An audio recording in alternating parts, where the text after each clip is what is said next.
Hello everyone, I'm the storyteller, and today I'll take you on a spooky story. But don't worry, it will be a gentle and relaxing journey before you drift off to sleep. If you're looking for a tale that's just mysterious enough and gentle enough to relax to, then you've come to the right place. Now, find yourself a comfortable space, close your eyes, and let the story begin. Story 1. The Ghost That Replaced My Loved One. I moved back in with my parents after Grandma passed away.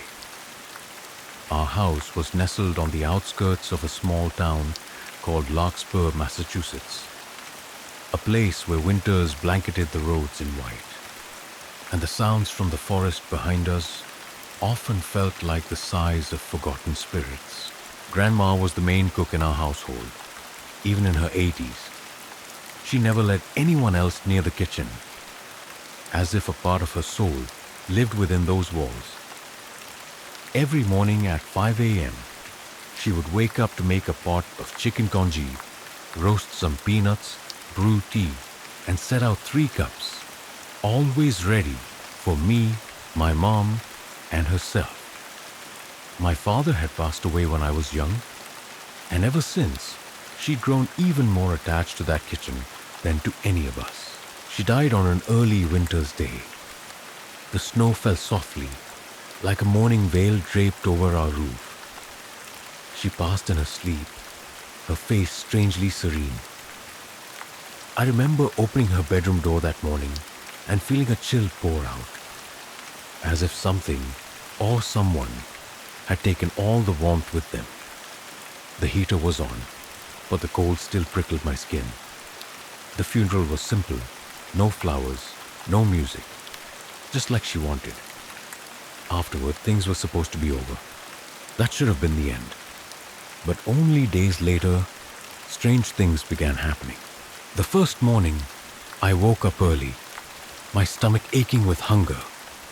As I stepped into the kitchen, I froze. A pot of steaming chicken congee sat on the stove, the smell exactly like Grandma's. Bowls and chopsticks had been laid out neatly, along with a plate of salted roasted peanuts. I assumed Mom had woken up early to cook, but she was still on the couch, groggy, and clearly not even brushed her teeth yet. "Did you get up and cook?" she asked, seeing me frozen before the table. I shook my head. "No, I just came down." Mom went quiet for a moment. Then she sat, stared at the congee, scooped up a spoonful, then burst into tears. "It's her recipe," she whispered. "Exactly like the morning she passed." I didn't want to believe it. Surely there had to be a logical explanation. Someone in the house still had the habit of morning cooking. Or maybe I was just exhausted after the funeral. But it didn't stop.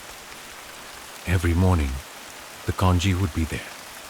Some days, there were even fried rice cakes, something Grandma only made on special occasions, like my birthday.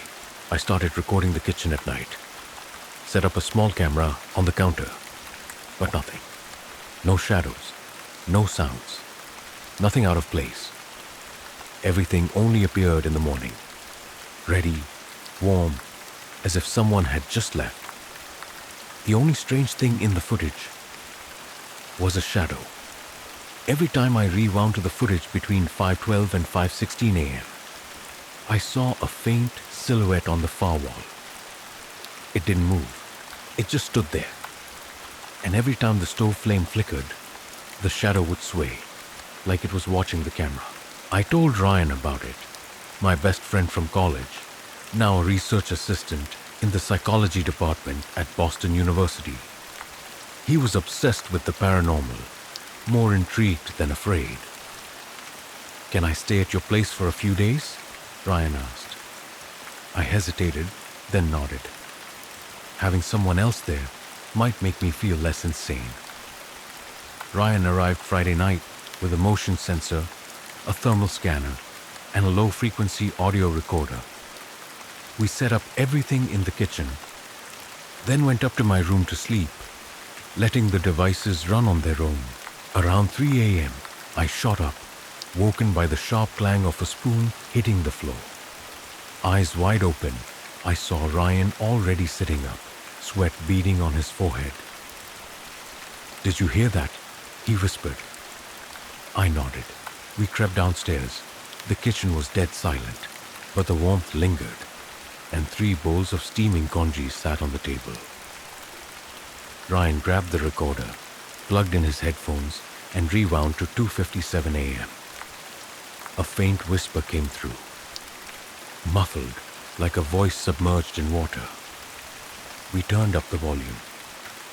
"My soul is hungry, but this body won't work anymore. Let me borrow yours." A chill crawled down my spine. Ryan's hand trembled so hard, he dropped the recorder. We didn't touch the congee that morning, but my mother sat and ate like it was nothing. She smiled and said, "It's like your grandma never left. Her hair still smells like jasmine in the bathroom." That night I dreamed. In the dream, I stood in the kitchen, but everything was upside down. Pots and pans hung from the ceiling. The floor was wet, icy, and in the corner, my grandmother stood with her back turned, her head tilted at an unnatural angle. When I called out, "Grandma," she turned around, but her face was melting. No eyes, only a mouth moving silently. "Let me borrow yours." I woke up in the middle of the night, heart pounding. The scent of sticky rice and chicken broth still lingered in the air. I knew she had come back, but she wasn't entirely her anymore. And this kitchen was no longer a safe place. Since the night I heard that whisper, "Let me borrow you," everything inside me felt like it slipped out of the familiar orbit of reason. Though I tried to live normally, I knew something had touched me. Something that wasn't a hallucination, wasn't a dream, but was real. Ryan left the house the next morning. He left the recording equipment behind and told me to keep monitoring. I'm going to look into more cases of possession in New England folklore. There are a few similar stories, but none where the person lived long enough to tell it, Ryan said before leaving, his voice noticeably lower. I tried to ease the fear by throwing myself into freelance work, but the next morning, I woke up in a strange state. I was standing in the kitchen, holding a spoon, stirring a pot of boiling porridge. The clock read 5:16 a.m. I didn't remember getting up, didn't remember entering the kitchen. I didn't even feel cold or hungry, just familiar, as if my hands had been doing this all my life, as if I was meant to be standing there. I looked down at the table. 3 bowls again, just like how my grandmother used to set them. The blue patterned one always sat in front of me. The earthy brown one was for my mom. The plain one, she used to call it the ancestral bowl, was hers. I stepped back, bumped into the wall, gasping. I didn't tell Mom about it. She'd started acting strangely. Every night, she'd come down to the kitchen, sit alone in the armchair by the window, whispering things I couldn't make out. When I asked, she simply said she was talking to Grandma. Every night, I see your grandma's silhouette at the kitchen window, Mom said, her eyes fixed on the glass. She hasn't left, probably still worried about the family. I wanted to say that the spirit wasn't just worried. It wanted more than that, but I stayed silent. That night, I decided not to sleep. I drank coffee, left the lights on, sat and waited for time to pass. At 4:52 a.m., I felt something shift. The air turned cold, but not the kind of cold from the winter wind. This chill came from inside, straight to the bone. 5:03 a.m. I saw my hands start to tremble, then stiffen. I tried to stand up, but my head spun as if something heavy was pressing on my chest. My hand touched the edge of the bed, but I couldn't control it. My hand lifted on its own, slipping out from under the blanket. I walked. No, it walked through me. I was like a passenger, tied up inside my own body. I felt myself get out of bed, walk down the hallway, into the kitchen. I saw everything with my own eyes, but the emotions weren't mine anymore. A wet, low chuckle echoed in my mind, like laughter being swallowed whole. The porridge was already done. That shadow, I saw it through the oven glass, blurred and formless, faintly behind me. It had no face, no clear outline, just a dense mist-like shape, but I knew it was her, or something that had once been her. Thank you, the whisper echoed in my head. I just need a little more. Just a little more. I jolted awake on the kitchen floor, my head pounding, nightgown covered in rice starch and cold porridge. Mom was standing next to me, eyes wide. I've been calling you all morning, she said. Why are you lying here? I couldn't answer. I was terrified, but not of the supernatural. I was scared because I was beginning to lose track of where I ended and it began. That night, I went to the town library, searching everything I could on spirit possession and soul replacement. I found an old document forgotten in the Northeast folklore section. One passage froze my blood. Spirits that do not cross over due to attachment to family often seek to possess the bodies of their descendants. They do not take over all at once, but piece by piece, dawn by dawn, until that person is no longer themselves. And next to it, scribbled in red ink, when the body starts cooking the dead's favorite dish, it's already too late. That night I called Ryan. I think it's replacing me, little by little, I said, my voice trembling. Each morning, I remember less of myself. I can't recall my favorite song.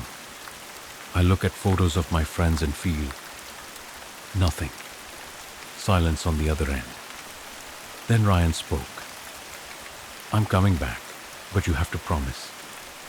If it goes any further, we cut the connection. Maybe that means leaving the house. Or worse. Worse than that? Ryan hesitated. Cutting off whatever it's using to latch on. You mean my body? I asked, like someone staring at a surgical blade. Ryan didn't answer. That night, I slept in my mother's room. I needed someone beside me. Something to anchor me in reality. But at 2:33 a.m., I woke to the sound of a turning doorknob. My dear, open the door for Grandma. My grandmother's voice. Exactly how it used to sound when she called me down for evening snacks. I held on to Mom, eyes squeezed shut, not replying. Did you forget about Grandma? I made your favorite. Just open the door. Just for a little bit. That voice slid through the doorframe like smoke, curling into my chest, stirring memories. Mom began to shake. I heard her muttering, "Don't open it. Don't open it." I asked, "Mom, did you hear Grandma's voice too?" She nodded. Then she held me tighter and whispered, "I've been hearing her for nights, but I thought you wanted to see her too, like I did." Outside the door, Grandma's voice softened, nearly breaking. "Just let me borrow you a little while, and you'll see. It's so warm." I started to forget my own name on a morning when snow fell lightly. The forgetting didn't come like a sharp, freezing wind. It seeped in slowly, melting into the cracks of memory like snow dissolving into the ground. I stared at myself in the bathroom mirror, toothbrush still in hand, toothpaste untouched. And then, a void. It wasn't what's my name, but rather who am I? My name was still on the records, still in the mailbox, still at the bottom of my email signature. But when I looked into the mirror, the person in it didn't seem to reflect me. Something was off. The face was mine, but the eyes were not. Those eyes looked at me as if I were the intruder. That day, I didn't eat breakfast. The porridge was still cooked just right, 3 bowls set out, even a 4th smaller one placed at the edge of the table. What was strange was that my mother didn't eat either. She just sat there, staring at the small bowl, her face pale. "Whose bowl is that, Mom?" I asked, my voice hoarse. She didn't respond right away. After a long pause, she looked straight at me and said, "When you were little, your grandmother once told me that one day someone else would be in this house. A child that doesn't belong to us. She said we needed to keep a place ready." I felt a chill crawl down my spine. That night, Ryan came back with something he called the cursed cloth. A black strip of fabric taken from a house in Salem where multiple possession cases had been reported. "Don't touch it directly," Ryan said, placing it on the table. "I just brought it to see if it would react." I wasn't convinced, but when Ryan placed the cloth near the kitchen doorway, the ceiling light flickered, and then the shadow. The faint blur we'd seen earlier in the oven glass had become clearer. It now stood at the edge of the dining table, taller than my grandmother, with long hair falling over its face. It didn't move, didn't step forward. It just was, as if it had been standing there long before we ever saw it. I felt something rise in my throat, like vomit without foam. Ryan grabbed my arm and yanked me back, his hand shaking so violently I thought he might drop the frequency detector. "This is way beyond what I understand," Ryan whispered, but I wasn't. I didn't need to understand anymore. I was becoming it. That night, as I stood in the bathroom brushing my teeth, I bent down to rinse my mouth, then looked up, and the face in the mirror was no longer mine. My hair was longer, my chin sharper, cheekbones higher. But what struck me most were the eyes. Cloudy, dull, like a dead fish's. They didn't blink. I instinctively stepped back. The face remained still. Then its lips moved. "You'll understand soon why she needed this body." I shattered the mirror. Blood ran from my hand, but I didn't feel pain. I only felt emptiness. My mother entered the bathroom just then, her face expressionless. She looked at my bleeding hand and said something that made me want to scream. "Your grandmother did that too, when she was young. Broke a mirror, when your great-grandmother's spirit took hold of her." I froze. "What do you mean?" She sat down by the sink, eyes fixed on the broken shards scattered on the floor. "Our family. No one talks about it. But your grandmother wasn't the first. I remember, years ago, your great-grandmother would wake up before dawn to cook for someone no one could see. And after that, she wasn't herself anymore." I remembered an old dream. The upside-down kitchen, the silhouette with its back turned, and the damp whispering. I asked my mom, "So, who possessed Grandma?" She shook her head, her eyes tired. "No one knows. We only know. In every generation, someone is chosen. And if they don't refuse in time, the old soul will take over for good."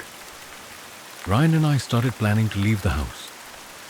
He told me, "If you stay here a few more nights, you won't even be you enough to leave." We prepared the car, ready to drive out at sunrise toward a secluded monastery in Vermont that Ryan had researched. They'd once helped someone survive a possession. But that night, my mother locked my bedroom door from the outside. I heard the key turn, then her footsteps retreating down the hallway. I rushed to the door, pounding on it. "Mom, what are you doing?" She didn't answer. I banged until my hands bled, then turned to the window, planning to climb out. But the lights went out. Cold wind swept in, though the windows remained shut, and the smell of chicken porridge wafted up from the floor. Then I heard footsteps. Not one, but two sets. Small barefoot steps. And a raspy breath from the corner of the room. In the dim light, I saw myself, a copy of me, sitting on the bed, eyes vacant. Its hand stirred an imaginary pot of porridge in the air, and its lips whispered, "Just one more morning. Give me one more morning." I don't remember how I drifted off after seeing my double, stirring the porridge in the void. All I know is that when I woke up, the sky was a pale gray, and the weak light from the window poured onto the floor like cold blades. The room was empty. No one on the bed. No scent of porridge. No whispering. Only me. And a trail of dried blood leading from the window to the corner of the room, where a small hand mirror lay face down. I stepped forward and slowly turned the mirror over. There was no reflection of me. Instead, an older woman stared back, hair long and wet, eyes clouded white, as if covered in a thin sheet of frost. She looked straight at me, then slowly curled her lips into a smile, a wrinkled, decaying grin. Blood began to drip from the corners of her mouth, as if something inside me was bleeding its way out. I threw the mirror. It shattered. A high-pitched screech echoed through the room, its source unknown, but it pierced my ears like someone was screaming inside my skull. I pounded on the door, fists slamming until my hands bled. Mom had locked it from the outside as if she'd decided I had to stay, until Grandma fully returned. Outside, footsteps scraped along the hallway. Not Mom's. Heavier, slower, like bones dragging across old wooden floorboards. I backed into the corner, gripping the small knife I'd hidden under my pillow nights ago. The door didn't open, but the handle began to turn. Slowly, I screamed, "I'm not your vessel. You can't borrow me." Silence. Then a whisper from the other side, hoarse and pleading, "Then let me borrow your mother." That morning didn't feel like any other. The light filtering through the window was ashen, heavy, suffocating. There were no birds, no wind. Everything stood still, as if the world was holding its breath, waiting for the end. The door to my room swung open. Mom stood there, pale-faced, red-eyed, her hands trembling. "I'm sorry. I didn't know what else to do," she whispered. "What are you doing? You know it's trying to take me." She didn't answer. She stepped into the room, came closer, gently placed a hand on my shoulder, light as mist. "I let it take Grandma. Then Grandma took your great-grandmother. Now it's your turn. And I can't bear to lose anyone else. But if I don't offer someone, it'll take everything. It won't stop." I looked into her eyes, the eyes of someone who had accepted horror as a part of life. She wasn't afraid anymore, just tired, defeated. I pushed her hand away and ran, down the stairs, to the kitchen, where it all began, and I saw it. My double, sitting at the dining table, same hair, same pajamas, but the eyes, empty. In front of it was a half-eaten bowl of porridge. I screamed, "Get out of my body!" It turned to look at me, its face twisted. Then it stood up, not by feet, but with jerking, twitching motions, like a puppet being yanked by invisible strings. Each step came with a crack, like bone snapping. I backed up to the counter, grabbed salt and a lighter. Ryan once said, "Salt keeps spirits out. Fire sets the possessed free."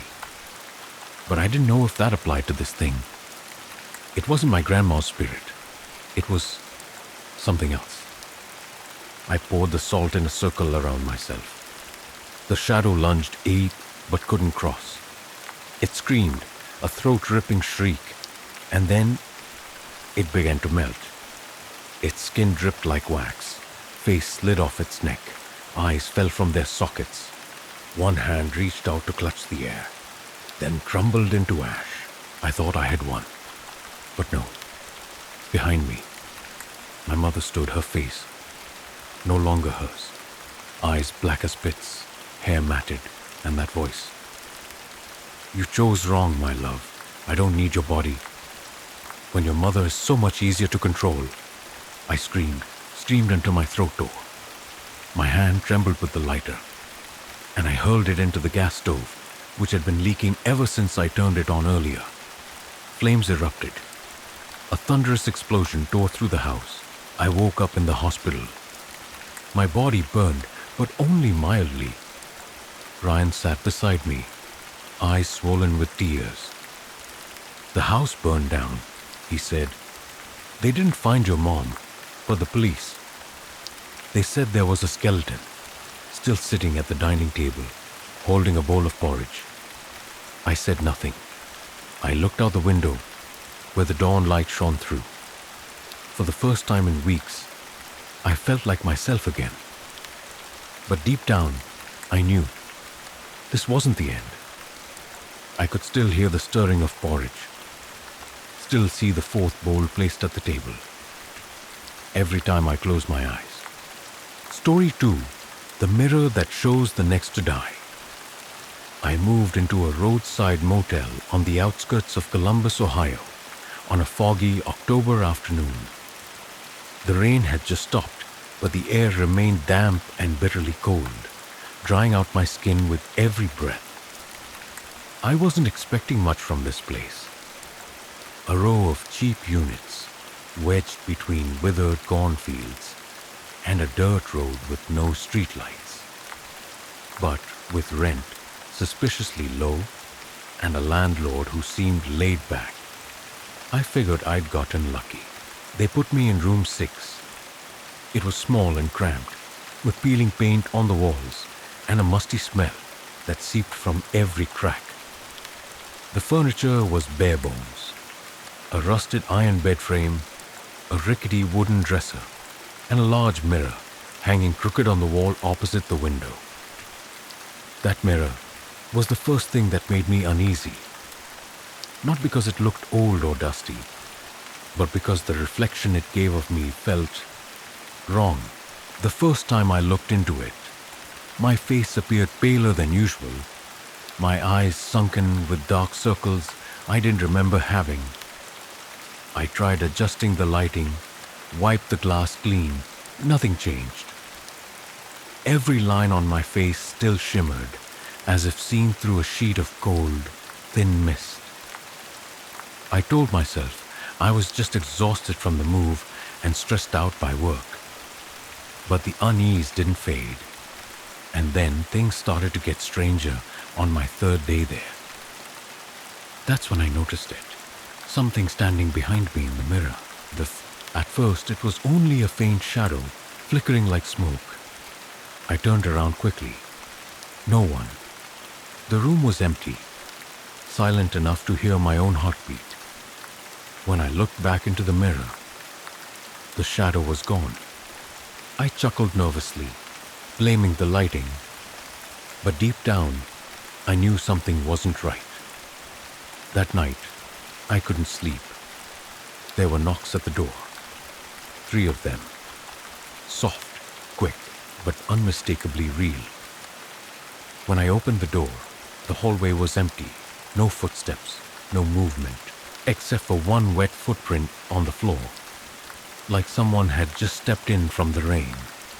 The next morning, I told Lisa, the woman renting room 3, about the mirror. She was a nursing intern at a nearby hospital, friendly and chatty, whenever we bumped into each other in the shared kitchen. I half joked about the shadow in the mirror. Her eyes widened, her face drained of color. "You're not the only one," she said, voice trembling. I saw it too, a person dressed in black, no face, just standing behind me, staring. A chill ran down my spine. "And you know what?" Lisa lowered her voice. "The last person who stayed in room 6, he was a student. They found him dead in the room. He hit his head on the corner of the desk, died from brain trauma. But the weird part is..." She paused. "What's weird?" "He called 911 3 minutes before he died, like he knew it was coming." I said nothing. My blood froze in my veins.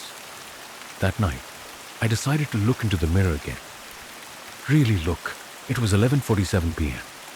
I turned on all the lights, pulled the curtains, stood exactly 1 meter away, and he was there, clearer than ever. A tall, thin man in an old, tattered coat standing directly behind me. His head slightly bowed, arms hanging limp at his sides. I couldn't see his face. Just a charred, empty void where it should have been. I spun around. Nothing. Looked back. He was still there. Closer.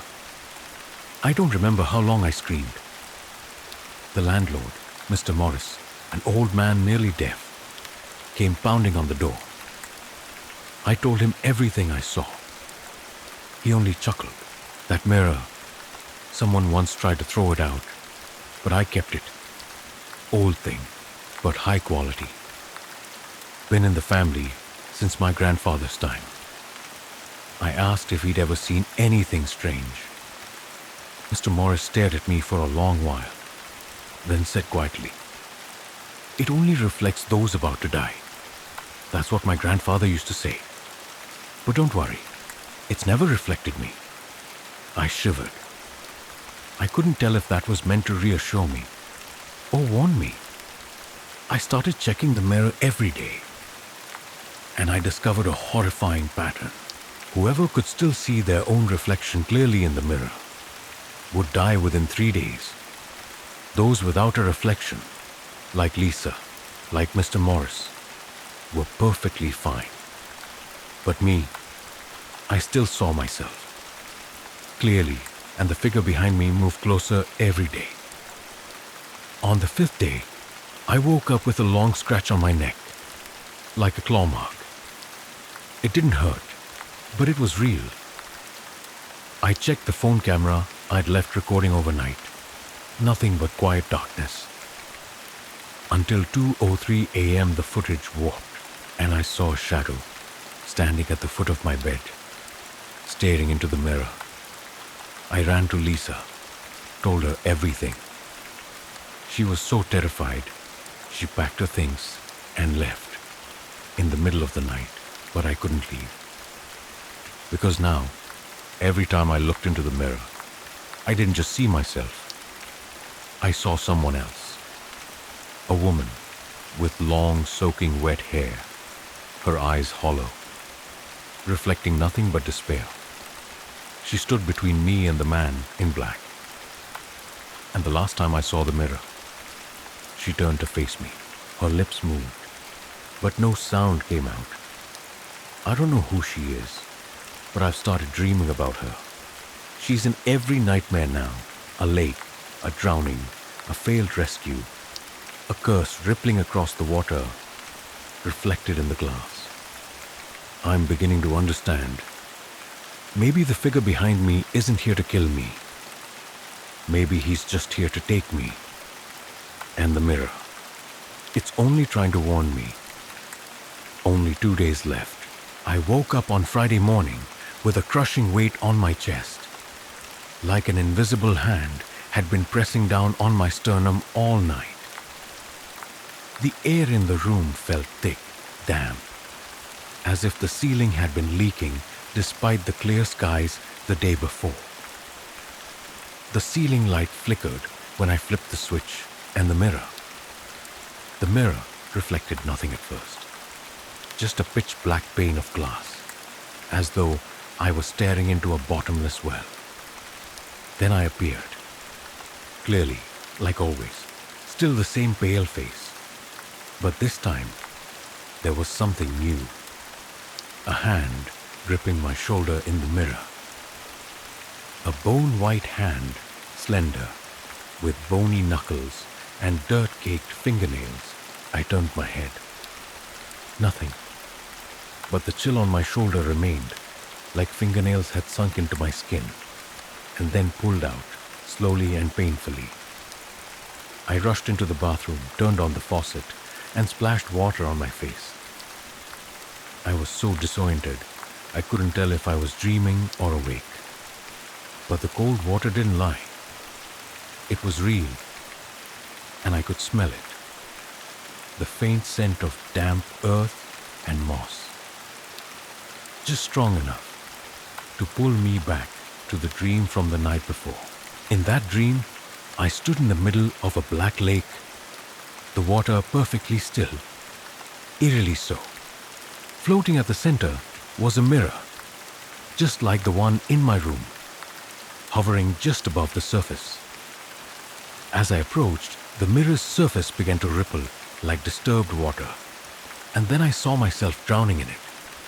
No thrashing, no struggle, just a duplicate of me, slowly sinking, eyes wide open in a lifeless stare. While I was trying to collect myself in the bathroom, my phone rang. It was Lisa. I answered, panic in my voice, but she only gasped and said one thing. "Don't go to Riddell Lake." I froze. "What? Don't go there. Something's wrong. I'm already gone. But last night I dreamed of you. You were there. And you couldn't come back." Riddell was a name I had never heard before. But as if on instinct, I grabbed my phone and searched Google Maps. Riddell Lake, about a 40-minute drive north of the motel. An old lake, hidden in the woods. Strangely, it was also the site of a mysterious drowning 6 years ago. A woman, never identified. I found a faint, weathered news article still floating on the internet. No identification found, eyes open, mouth agape as if trying to speak. Police unable to determine her identity. I sat frozen for hours after that, reading the article over and over. The face in the photo, blurred and pixelated, looked familiar. The profile, the eyes. It was the woman I had seen in the mirror. I couldn't take it anymore. I decided to go to the lake. Maybe I was walking straight into something foolish. Maybe this was a trap my mind created, fed by fear. But I knew that if I didn't go, I'd never sleep again. Riddell Lake at dusk was the color of ash. The surface of the water reflected the cloudy sky like a massive mirror. Not a soul in sight. Trees grew densely around the lake, their bare branches poking out like hands reaching from the soil. I walked along the shoreline, listening to every rustle of leaves, the gentle lap of water against the shore. And then I saw it. A small wooden shack, half hidden among the brush, its back resting against the lake. The shack was mostly collapsed, the roof slanted, the door hanging from its hinges. Inside, only a few rotting items remained. Torn mattress, broken chair, and a mirror draped in a white cloth. I didn't want to go near it, but my feet kept moving, as if pulled. I lifted the cloth and froze. It wasn't me in the mirror. It was Lisa. She was sitting in the motel room, face pale, hands trembling, staring straight into the mirror. where I stood. I raised my hand, about to touch the mirror, and in that instant, she turned her head and looked straight at me, terrified. "Run!"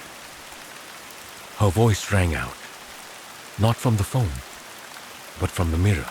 I stepped back, but behind me, something was crawling out from beneath the shack's floorboards. Gray fingers, small and thin, emerging from the gaps in the wooden floor, gripping the edge and pulling a body upward. A child, gender unclear, skin bluish purple, hair soaked, bulging eyes as if recently drowned. It stared at me, unblinking. Then it smiled, a grotesque, twisted grin. I stumbled back, hit the doorframe and ran. But not toward the lake. I ran into the woods. I don't know how long I ran. I just remember the smell of rotting wood and the wind screaming past my ears. When I finally stopped, I collapsed to the ground, gasping, body freezing cold. And when I looked up, I was standing in front of a small house in the forest with a weathered wooden sign that read, "Willow Rest, a retreat for the departed." I didn't know why I was there, but I stepped inside, like someone in a trance. No one was inside, just a long hallway, dim yellow lights, and closed wooden doors. I walked past each room. One was slightly open. Inside, the walls were covered with the mirrors, dozens of them, hanging edge to edge, reflecting endlessly. And in each mirror was a different person, every single one staring directly at me. One of them was me, but not the me from now. It was me, drowning, bubbles around my mouth, eyes rolled back, blood seeping from my nose and ears. I screamed, smashed the mirror. Shards cut into my hand, but there was no blood, nothing. Dizziness crashed over me like a wave. I stumbled back and realized the man in the black coat was standing right behind me, no longer in the mirror, but in real life. He stepped forward, I stepped back. This time he spoke. "Just one more day," he whispered. "The final reflection is ready." And then everything went black. One day left. I woke up in the pale light of dawn, my head pounding, my hand still bleeding from the broken mirror. I was lying in the woods, literally. My back was pressed against the trunk of a tree, my legs caked in mud and dead leaves. There was no trace of Willow Rest or the cabin by Lake Riddell. All that remained was a shard of mirror lying in the grass. The exact same piece I had smashed the night before in the house of mirrors. I looked into it, and what froze me wasn't my own reflection.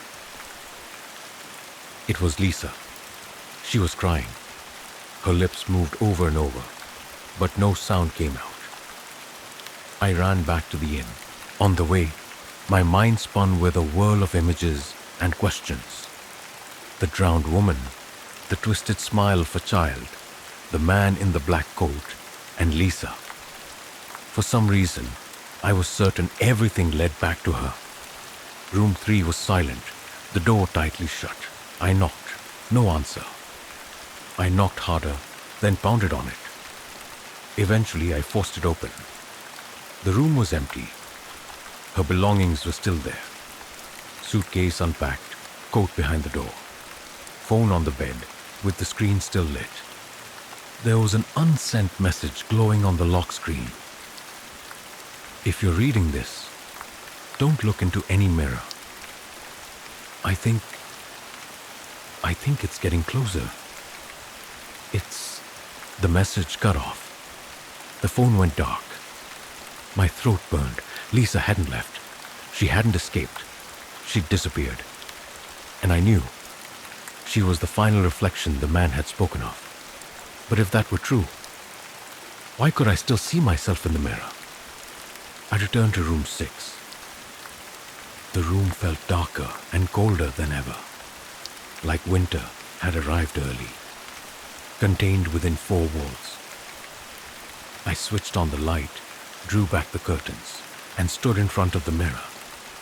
For the first time, I realized my hands were visibly trembling.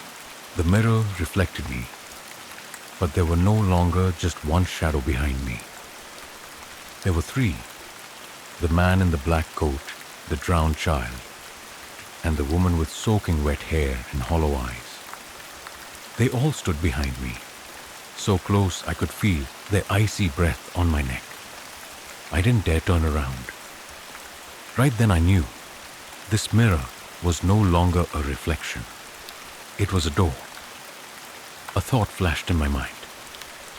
If Lisa was trapped in there, like I saw in the mirror shard, then maybe I would be taken next. Not by dying, but by being replaced. There had to be a reason the drowned woman, the nameless one, appeared to me first. Maybe she was trying to warn me. Maybe she used to be me. Or worse, she used to be Lisa. In a panic, I tore through the dresser drawers. Underneath the brittle lining paper, I found a small, weathered leather notebook, possibly left by a previous guest. The handwriting inside was a scribbled mess, barely legible, except for one page, outlined in red ink. Day 1, see a figure. Day 2, see a shadow. Day 3, cold hand on shoulder. Day 4, voice from within the mirror. Day 5, lungs filled with water in sleep. Day 6, every mirror reflects someone else. Day 7, I am no longer myself. Today was day 7. A chill crept down my spine. I bolted out of the room and ran to the manager's office. Mr. Morris was dozing behind the desk, the radio humming, some old jazz tune. I shook him awake, shouting like a madman. I need to get out of here. There's something in the mirrors. You know it. You've seen it. He blinked at me and sighed. I told you, those mirrors reflect the ones about to die. I know, but why do I still see myself? He stared at me for a long time, then pulled an old photo from the drawer and slid it across the desk. You know this girl? I looked closer. A young woman with long hair, smiling beside a bicycle, dressed in a nurse's uniform. Lisa. She stayed here 4 years ago, in room 3, he said. I went cold. No, that's impossible. She just came here with me. No son. She's dead, drowned in Lake Riddell. No one claimed her body. Later, people said they saw her in the mirrors crying, calling someone's name. I stumbled back. My head swirled. Everything cracked apart. If Lisa died 4 years ago, then who had I been speaking to all week? Who warned me? Who sent those messages? I rushed back to my room, heart pounding. I opened my phone and scrolled through Lisa's old message. It was still there, but her contact name was gone. All it said was, no record found. I checked my contact list. No Lisa, no saved number. I searched every call, every message. There wasn't a single trace she had ever existed. The room darkened. The mirror began to crackle softly, like thin glass under pressure. I stepped closer. In the reflection, I was no longer alone. Lisa stood beside me, holding my hand. She looked at me, eyes shimmering with tears. And behind her was the man in the black coat. No longer still. He was walking forward. Step by step, I knew what would happen. He'd reach me. His hand would touch my shoulder. And then, I'd vanish from this world, just as Lisa once did. But I didn't run. I placed my hand on the mirror. For the first time, the surface gave way like water. My fingers slipped through the glass. A wave of icy cold gripped me, like plunging into frozen lake water. I heard a whisper. Lisa's voice. You have to go in before he pulls you out. If not, you'll stop being you. I closed my eyes and stepped through. When I opened them, I was standing by Lake Riddell. The water was calm, no one around. I turned and saw the old mirror lying in the grass. It reflected an empty motel room. No me, no Lisa, no man. I had escaped, or at least I thought I had. Then I looked at my wrist. A bruise, right where the man in the coat had touched me. And in the mirror, my reflection was returning. Day 0 begins. I returned to the boarding house just after dusk. The sky painted in leaden gray like a layer of ash covering reality. The row of rooms felt quieter than usual, as if every sound had been drained, every movement held back behind some invisible veil. Room 6 was still there, its door shut tightly, as though nothing had ever happened. I stopped in front of it, my hand resting on the doorknob, not yet turning it. Something inside me had changed since I stepped through that mirror. As if I was now carrying something that didn't belong to this world. Stillness, heaviness, and something utterly foreign. Finally, I opened the door. The room was pitch black. When I flipped the light switch, a pale glow revealed the mirror still hanging on the wall. But this time, it didn't reflect me. Not at all. No silhouette, no motion. Just a blank surface, like frozen night. I stepped closer, stood face to face with the mirror, placed my hand on its icy glass. Nothing happened. I was no longer reflected. No man in the black coat, no child, no Lisa, only an invisible void. As if the mirror had swallowed what was left of me in that mirrored world. I dropped heavily onto the bed. My head weighted like stone. One question kept echoing in my mind. If I can no longer see myself in the mirror, am I still alive? Or did I die the moment I stepped into Lake Riddell? My phone buzzed. A new message from an unknown number. He hasn't left. Did you think you escaped? I tried calling back, but the screen simply flashed. Does not exist. I burst out of the room, running down the hallway, banging on every door. At room 5, the elderly couple, usually indifferent, cracked the door for the first time, peering out at me with wary eyes. I need to know. Can you see me in a mirror? I mean, my reflection? They stared at me like I'd lost my mind. The man scowled. What the hell are you talking about? Please, just look, I have to know. They shut the door without another word. I ran to the shared bathroom, where a large mirror hung above the sink. The room was cold, like a crypt. I switched on all the lights and stood before the mirror. No reflection, no me. Only a dark smear beginning to bloom in the upper left corner. It spread like an oil spill in reverse, not outward but inward, and from its center, a pair of eyes opened. My eyes. They didn't blink, didn't move, but I knew someone was watching me. From the other side, a voice echoed, not from the mirror, but from inside my skull. You stepped through. No one returns whole. You're just the shell. I stumbled back, slamming into the wall, ears ringing with the scream inside my head. I understood then. I never escaped. I'd only been returned to my body. But something else had come back with me. That night I decided to pack up and leave the boarding house. I had no other choice. But before I left, I needed to confirm one last thing. I needed to see Mr. Morris. His office lights were still on, even near midnight.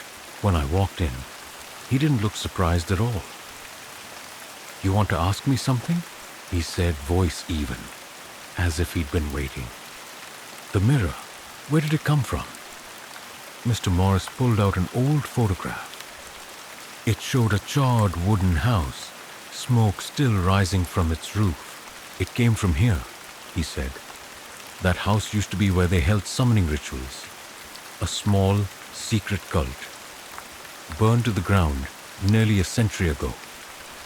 That mirror was the only thing that survived. And no one dared keep it. Except me. I froze. And you just left it in a room for strangers to use? Not everyone is affected. Only those who are about to die. Or those who once wanted to. My heart skipped a beat. I had thought about ending it all last year, when my life was in free fall. Maybe that was when the mirror first saw me. I left Mr. Morris's office. But before I stepped out, he added, if one day you see yourself in the mirror, but can't blink, remember, it's not you anymore. I drove through the night, hours and hours, until daylight broke. I chose a small motel far from the city. No mirrors, no reflections. I taped over the rearview mirror, stashed my phone in the drawer, and tried to avoid anything that might show me myself. But the next morning, I woke to a knock on the door. 3 taps, short, light, familiar. I didn't open it, just peered through the peephole. No one. But when I turned around, I saw my shadow on the window pane. And in that shadow, there was a smile I had never worn. I am no longer myself. Story 3. Blood from the showerhead. I moved into apartment 3C at the Willow Creek complex on an early September afternoon, just as fall began to brush the edges of Portland. The place was old, yellow-stained walls and a musty smell that clung to everything. But the rent was shockingly cheap, almost too good to be true. The landlord, a middle-aged woman named Mrs. Langley, spoke softly but always looked past me, as if she was watching someone standing just behind. She pointed toward the bathroom and said flatly, "Don't shower after 11 p.m. The pipes make too much noise. Neighbors won't stand for it." I didn't think much of it. Poor college student, finally moving out of the cramped dorms. I considered having my own bathroom a win in itself. The first few days were uneventful. The apartment was old, sure, but not unlivable. During the day, sunlight filtering through the thin beige curtains gave a warm, almost cozy illusion. It made me feel safe, even though I often heard dripping water in the bathroom, even with the faucet turned tight. But everything started on the 3rd night. I had a habit of showering late, especially after long classes. That night, it was 12:04 a.m. when I stepped into the bathroom. As soon as I turned the water on, a strange metallic stench hit my nose, like rust or blood. I figured the pipes were just old. This complex probably dated back to the 60s. But when I cupped my hands under the stream, the water wasn't clear anymore. It was seamed with deep red, like thick red wine. And as it ran down my neck, the scent of blood became unmistakable. I snapped my eyes open and shut off the water. When I checked again, it was perfectly clear. Maybe I was imagining things. Too tired, too stressed. Still, the chill didn't leave me. Dark red droplets clung to my skin. Too vivid, too real to be a dream. I told my classmate Trisha, a cheerful Portland native. She just laughed and said, "Maybe your place is haunted. You know Willow Creek had a murder case, right?" I pressed her for more, but she brushed it off. In the days that followed, I tried showering earlier, but between class and part-time work, I kept slipping into that forbidden time. After 11, and every time I showered late, the red water returned, At first, it was just a few crimson streaks, like someone dropped ink into the stream. But as time went on, it got thicker, darker, and reeked of spoiled meat. I started taking photos, videos, but on camera, the water always looked clear. I began to think I was losing my mind, sleep deprived, anxious, stressed. Until one night, I decided to secretly film myself from behind while showering. 1:19 a.m., Saturday. I placed my phone on the shelf, angled it just right to capture the tub from behind, turned the water on, stood directly under the stream, eyes closed, focusing, and then I felt it again. The water turned scalding hot, like someone dumped a pot of blood soup on me. The metallic scent overwhelmed me, making me gag. I opened my eyes and turned. Nothing. No one there. But when I reviewed the footage, my heart stopped. As I stood with my head bowed beneath the water, a figure slowly materialized behind me. A woman, long hair covering her face, emaciated, wearing a wrinkled nightgown. Her skin was mottled, peeling as if badly sunburned, revealing raw red flesh beneath. Silently, she stood there and combed my hair with bloody nailless fingers. I screamed, dropped the phone, but when I looked back into the tub, she was gone. That same night, I noticed something strange. On the tiled wall behind the tub, there was a faint circular dent, like a sealed vent. What disturbed me most was that the tiles around it were damp, like someone had been pressing against it, and smeared on the surface was a bloody handprint.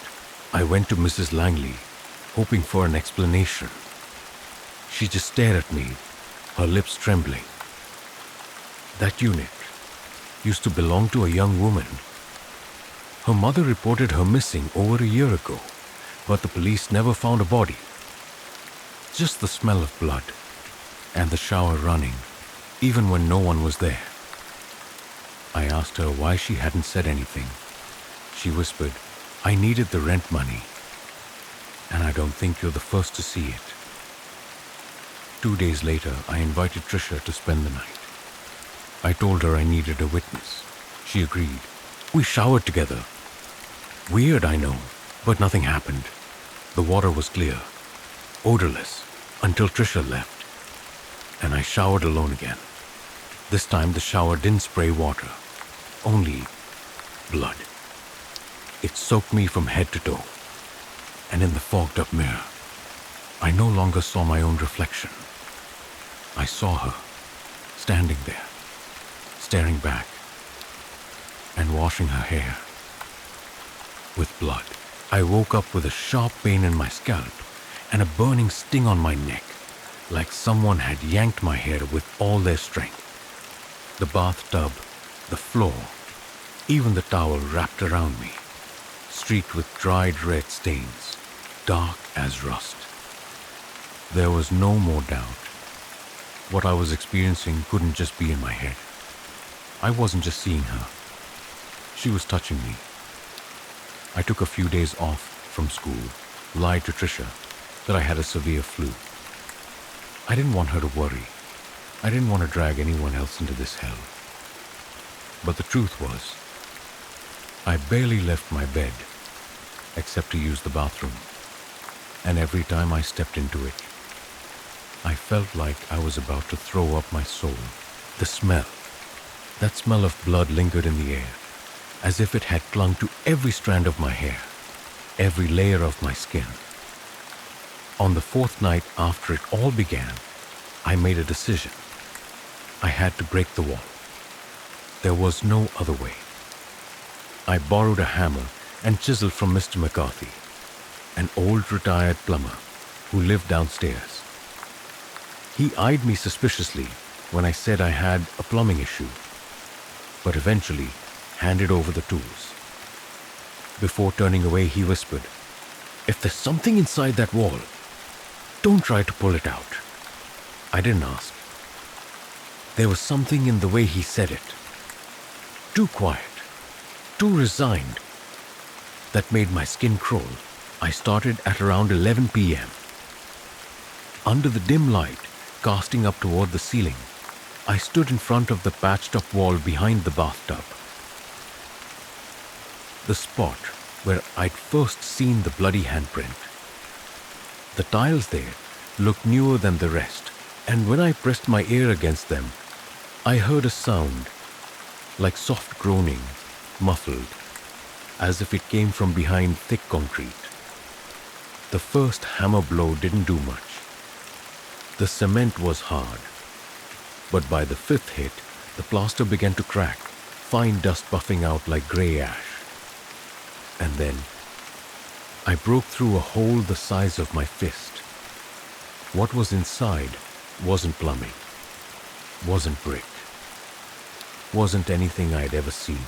It was a hollow space, not too deep, maybe a square meter, and it was filled with half-burnt photographs, charred pieces, blackened at the edges, but some still held visible details. A woman's face, apartment 3C, a bathroom, and at the center, like a drainage pit, there was an old copper pipe, soldered to the shower head above. Inside the pipe was a thick, dark, reddish-brown liquid. I didn't dare touch it, but the horror wasn't done yet. As I leaned in, I heard a clack behind me. The light flickered and died. I turned around. She was standing there, the faceless woman. No more reflections. No more cameras. No more boundaries between dream and waking. She stood just a few steps away, head slightly tilted to the left, as if observing. I tried to scream, but my throat closed up. She took a step closer, and I noticed that with each step, her feet left a trail of fresh blood, soaking into the tiles. "Give it back." The voice rasped, not from her lips, but from the air like wind scraping through pipes. "Give back the hair." I bolted, fleeing the bathroom. But the moment I reached the living room, I froze. Trisha, she stood at the door, cap crooked, face pale, holding her phone. She said she'd been calling me all afternoon, but I hadn't answered. I ran to her, clinging tightly, shaking uncontrollably. I told her everything, every terrifying detail. And strangely, for the first time, Trisha didn't laugh. I knew something was wrong here," she whispered. I looked into it. Trisha told me that Willow Creek Apartments used to be a boarding house for single women back in the 1960s. In 1969, a girl named Elaine Mathers, an art student with long brown hair, living in Unit 3C, vanished. The last person to see her was the landlady, who heard running water for 3 nights straight. The police never found a body, just blood pooled in the bathtub, and a message scratched into the mirror with fingernails. "I have no hair. I have no face." The name Elaine Mathers sent a chill down my spine, because earlier that evening, while examining the burned photos, I'd seen a scrawled note on the back of one. "Elaine, 1968. Her new hair is beautiful. Must keep it." And that copper pipe connected to the shower head. Could it be where her blood had been collected? I didn't want to believe it.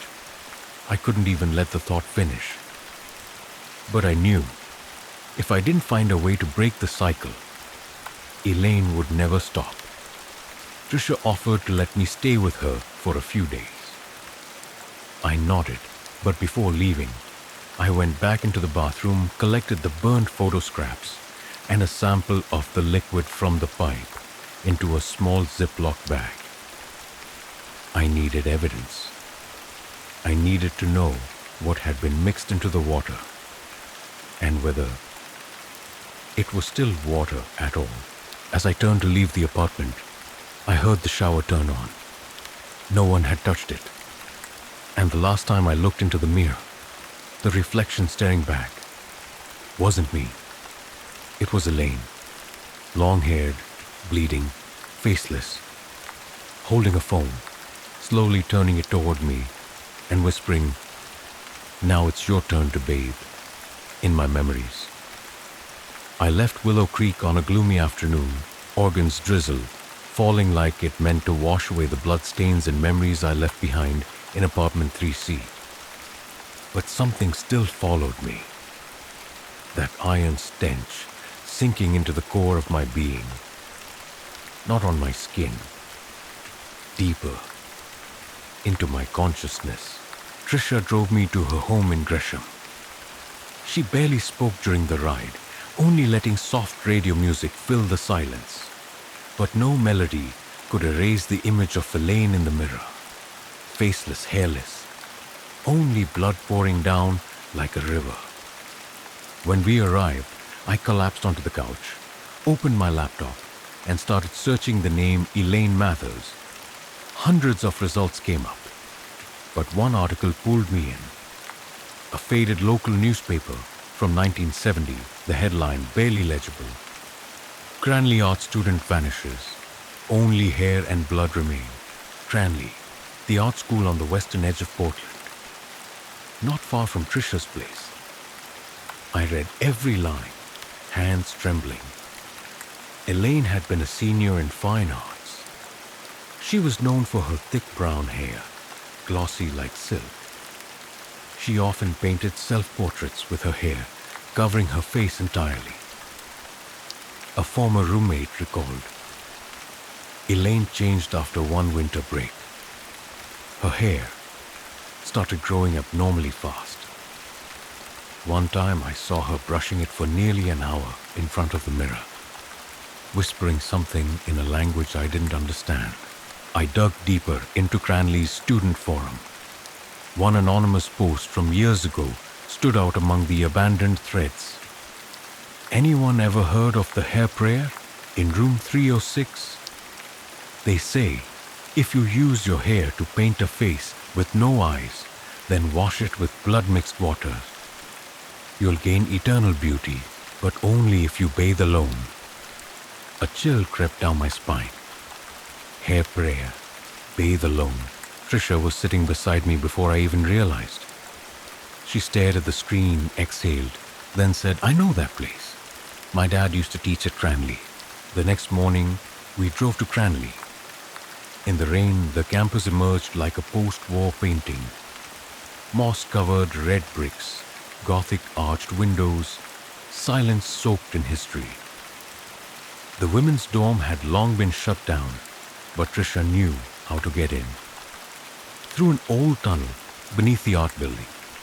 Inside, the air reeked of damp wood, dust, and something faint and clinging, like wet hair spun into the air itself.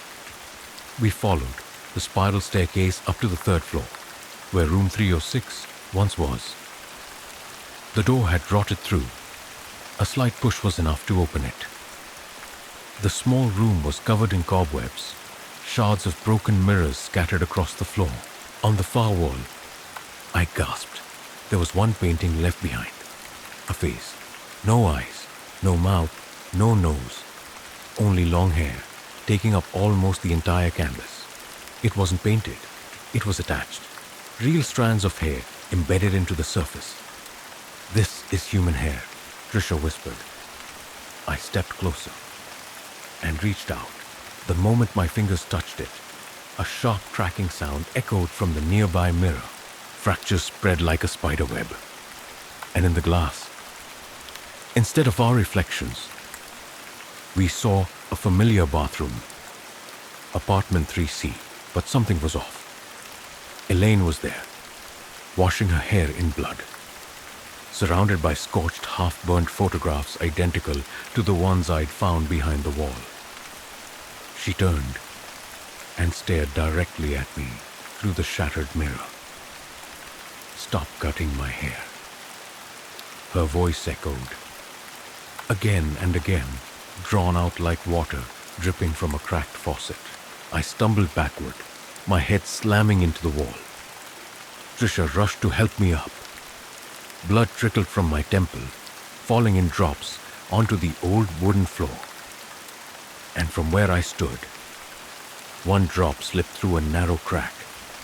Instantly, the floor beneath us groaned and split open, revealing a buried wooden box. We pried it out with our bare hands. Its lid creaked with a long, sorrowful moan. Inside was a thick bundle of dark hair, bound with a ribbon decayed to threads. Beside it, a small leather journal. The first page read, Elaine's Diary, 1968. I skimmed through. I just wanted to be beautiful. I just wanted someone to see me. But my hair was never thick enough. Until I tried the ritual. They said it must be washed in blood. Yours or someone else's, and I did it. I became beautiful, but I couldn't stop. Every night, I saw someone else's hair growing on my pillow. Every time I bathed alone, my hair grew longer, and my face began to fade. I'm no longer myself. I'm only hair, and blood, and a shower that never stops running. Trisha shut the diary, her hand shaking. I think we have to return it. Return the hair to where it belongs. I understood what she meant, but where it belonged was in the shower of apartment 3C. That very night we returned to Willow Creek carrying the bundle of hair and the diary. We both knew only by doing it right would Elaine finally stop. I stepped into the bathroom, turned on the water. It ran red instantly, as if Elaine had been waiting. I unwrapped the bundle, releasing clumps of hair into the stream, letting the water carry them away. Then I read aloud from the diary, line by line, as if performing a reversed ritual, breaking the curse. The room began to tremble. The mirror shattered completely. Lights flickered, and then silence. The water ran clear again. No scent, no blood, no hair. We left before midnight, but before I crossed the threshold, I glanced one last time at the bathroom wall. The patchwork had vanished, and in the concrete, scratched with fingernails, a new message appeared. I return when someone else wants to be beautiful. Story 4. She didn't eat the food. She ate me Brookwood, nursing home, an old and stately building on the outskirts of New Brighton, Minnesota, had an eerie atmosphere from the moment I stepped inside.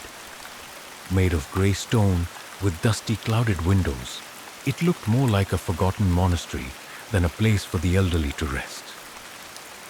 But due to my circumstances, I, Rebecca Hayes, had no other choice but to accept the position here as a caretaker, where I'd be staying for at least the next few months to get my life in order. On my first day, I was shown around by the manager, Mrs. Dolores, an older woman with stark white hair carelessly tied at the nape of her neck. Her face was stern and cold, and her eyes always studied me with an oddly suspicious gaze. "Rebecca," she said in a flat, robotic tone, "there's one important rule in the kitchen. Never sit in chair number 6. I frowned at her, then glanced toward the long dining table that sat quietly in the center of the old kitchen. 7 wooden chairs surrounded it. Chair number 6 looked no different from the others, except for deep scratch marks on the backrest, like someone had clawed at it repeatedly. "Why not?" I asked. She looked at me for a long moment before replying softly, like a passing breeze. "Some things are better left unknown."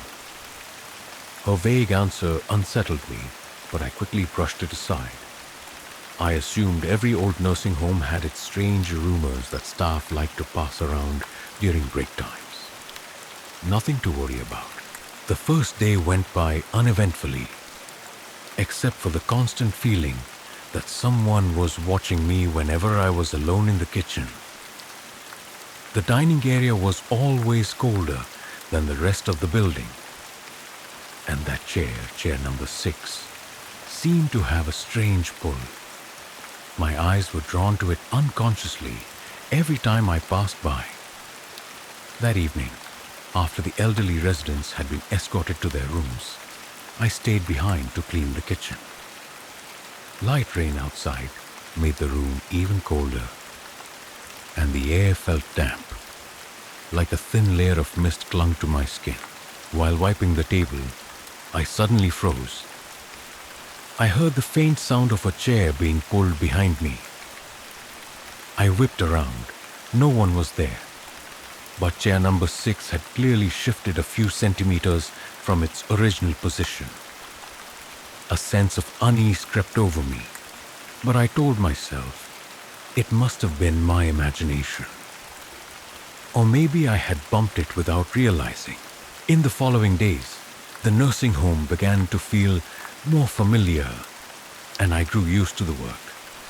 But gradually, I noticed something odd. Whenever I cleaned the dining room, the plate in front of chair number 6 was always untouched, as though no one had ever eaten there. I figured maybe someone had skipped a meal or was too unwell to eat. However, something stranger began to happen. Every time I sat down beside chair number 6, my own meal seemed to shrink mysteriously.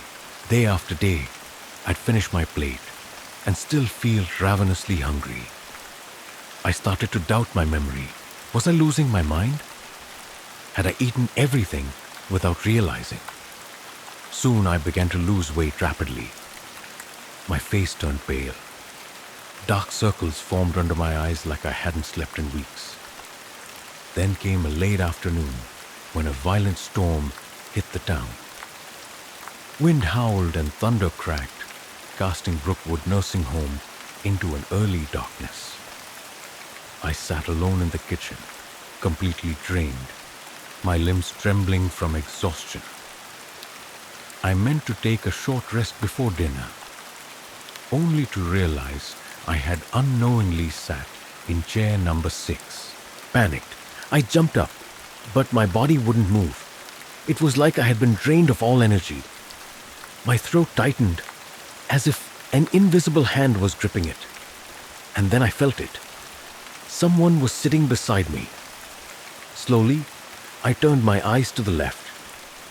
A strange woman was seated there. She wore a pale, yellowed patient's gown.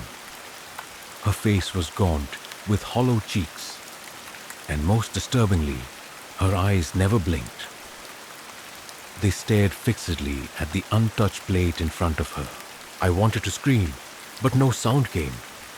I looked down at my own plate and froze.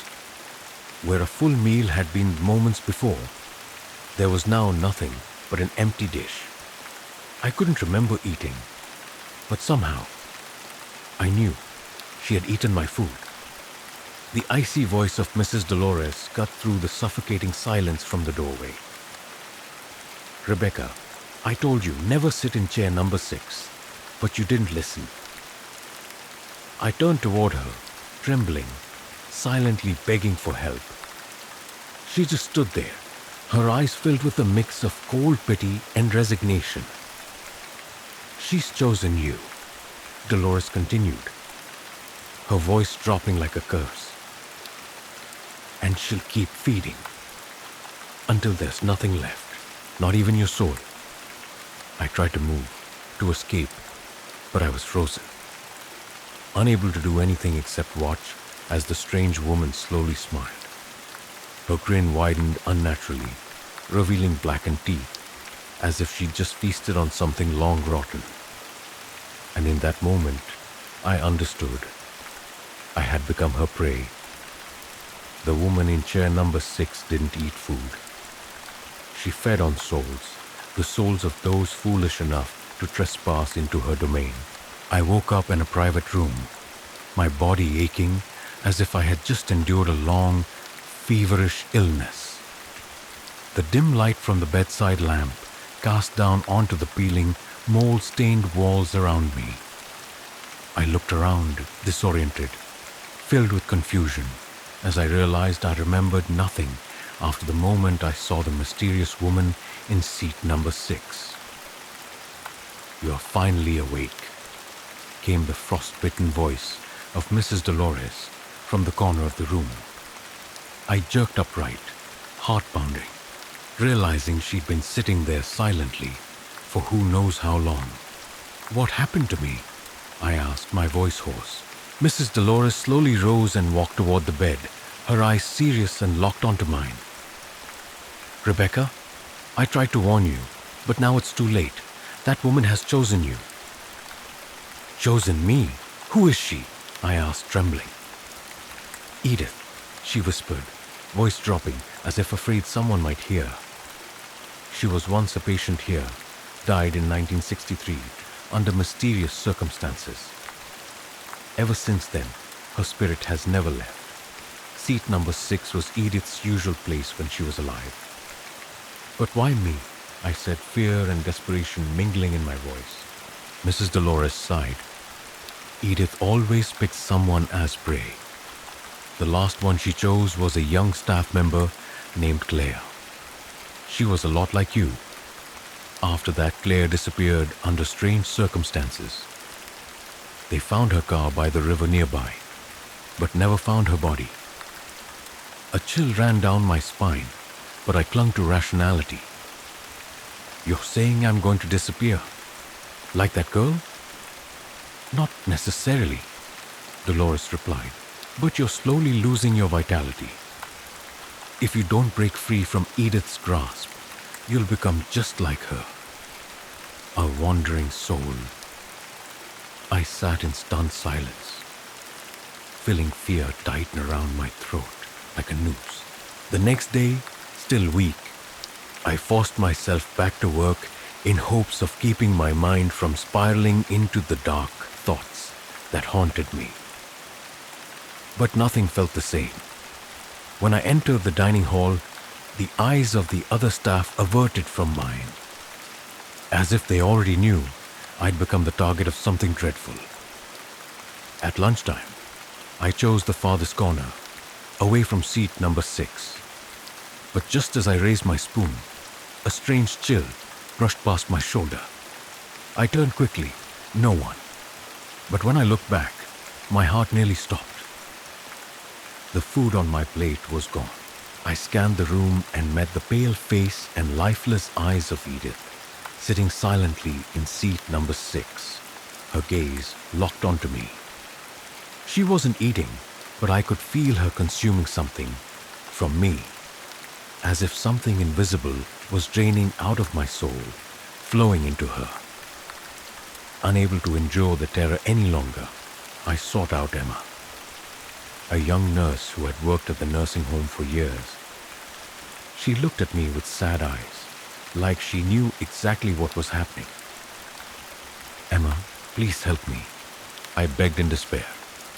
"Mrs. Dolores said Edith has chosen me as her prey. You know what's going on, don't you?" Emma bit her lip, looked around cautiously, and pulled me into a small room at the end of the hall. She lowered her voice to a whisper. "The last person Edith chose was my best friend Claire. I watched her change day by day." "What happened to Claire?" I asked, dread filling my chest. Emma stared into my eyes, her voice trembling. "Edith consumed her soul, little by little, until Claire was no longer herself. On the last night before she disappeared, she told me she wasn't hungry anymore. She couldn't eat anything, because Edith was eating for her. A cold numbness swept through me because I realized that's exactly what was happening to me. "Is there any way to stop this, Emma?" I asked, my hands gripping her arm. Emma was silent for a long moment, then said slowly, "There's only one way, but it's extremely dangerous. You have to find Edith's remains and perform a special ritual to banish her spirit forever." "Do you know where she's buried?" I asked hastily. Emma shook her head, her face heavy with regret. "No one knows. The nursing home covered up many dark things from the past. But there is someone who might help you. Mr. Thomas, a former maintenance worker who was here for over 40 years. He lives on the outskirts of town.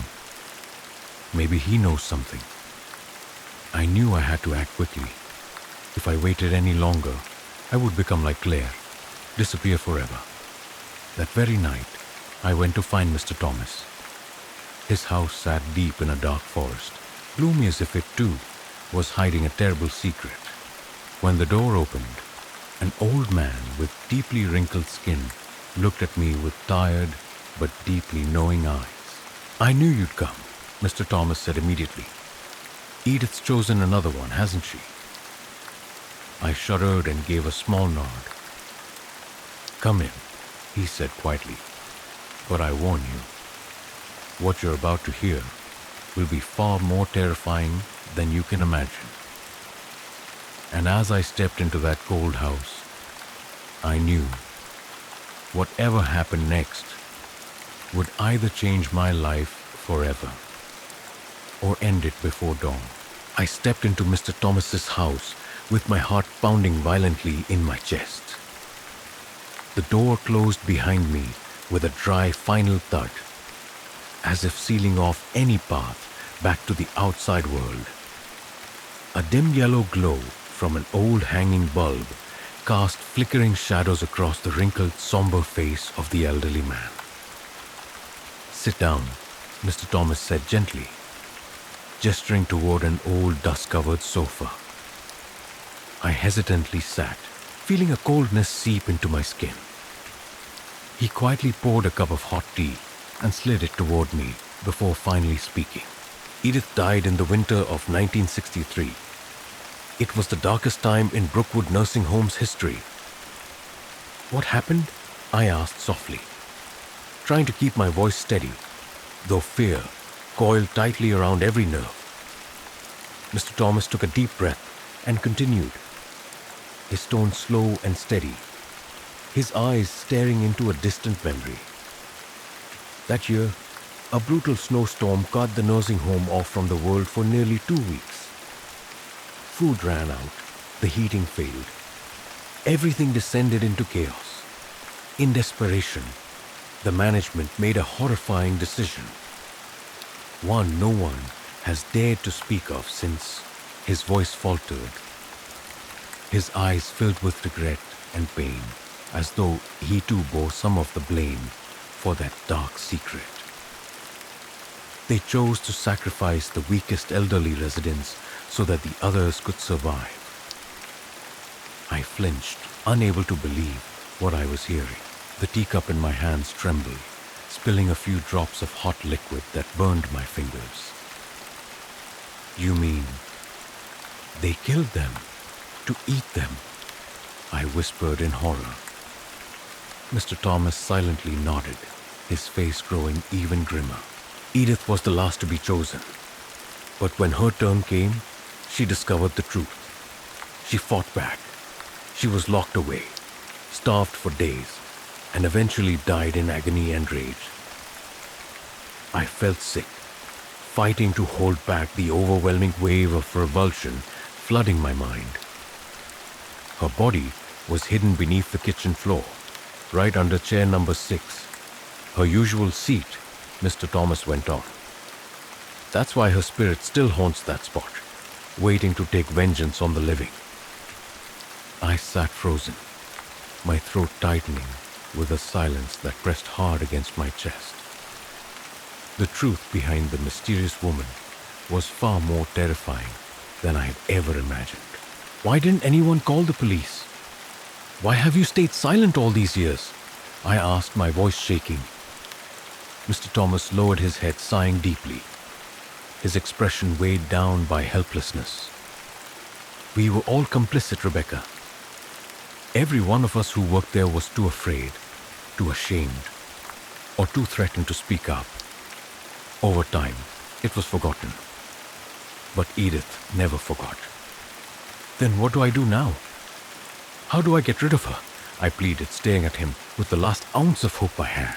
He remained silent for a long while before finally speaking. "There's only one way. dig up her remains and perform a ritual to return her spirit to where it belongs. But I must warn you, her soul is powerful now. The moment you touch the place, she's buried. You may not survive. I shuddered, but I had no choice. I knew I couldn't keep living like this. Feeling Edith drain the life out of me, piece by piece, erasing who I was. I'll do it, I said firmly, though fear still gripped every corner of my heart. That very night, Mr. Thomas and I returned to Brookwood Nursing Home.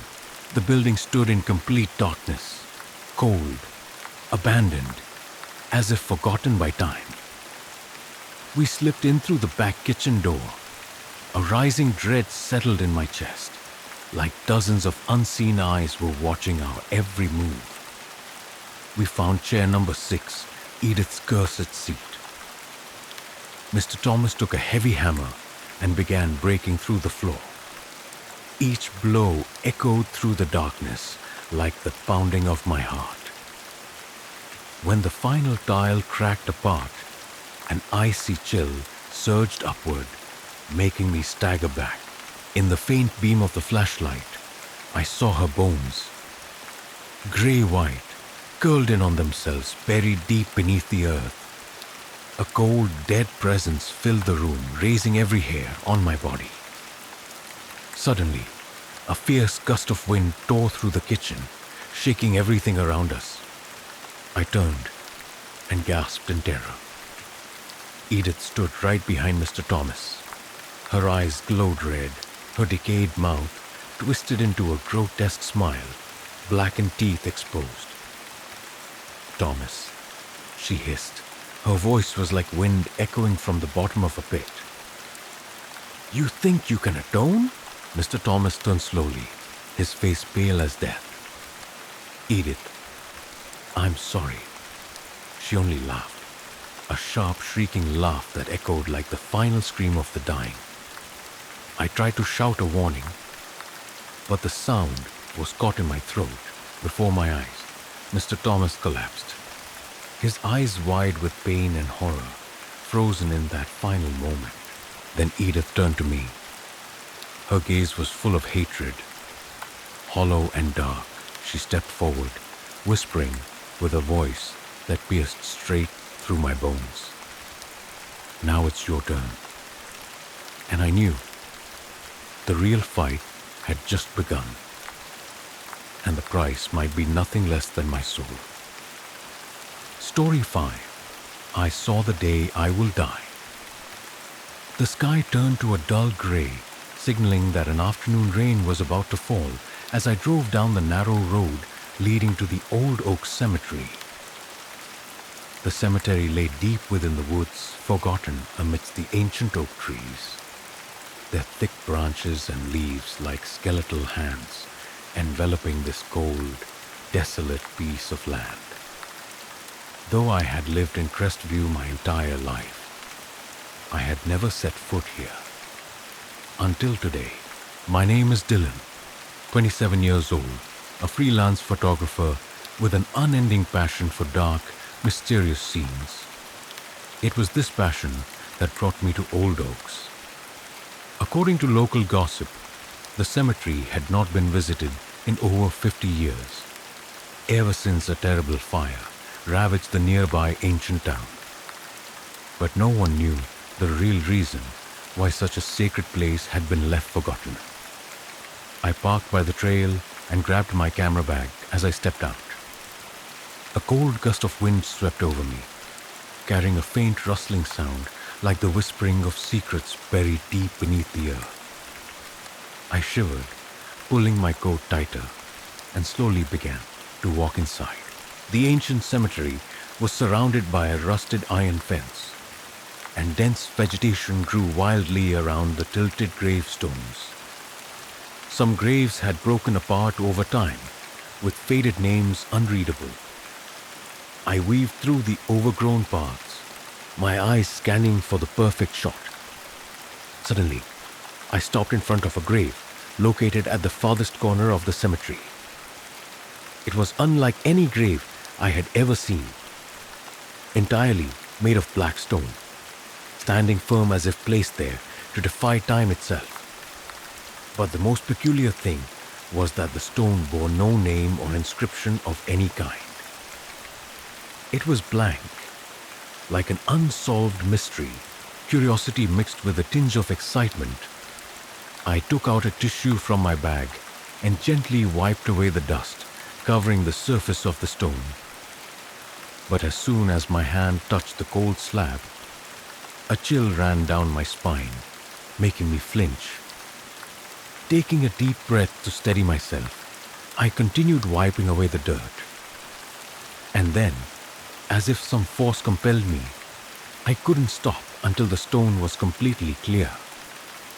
I froze when I discovered what had been hidden beneath the dust.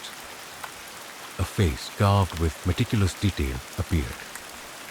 But the most terrifying thing was that the face on the cold stone resembled mine to a horrifying degree. Every feature, the eyes, the nose, and even the small scar on my right eyebrow, everything was exactly like a perfect replica. My heart raced so hard it felt like it might burst from my chest. I stepped back a few paces, gasping for air, a wave of panic rising within me. No, this can't be real.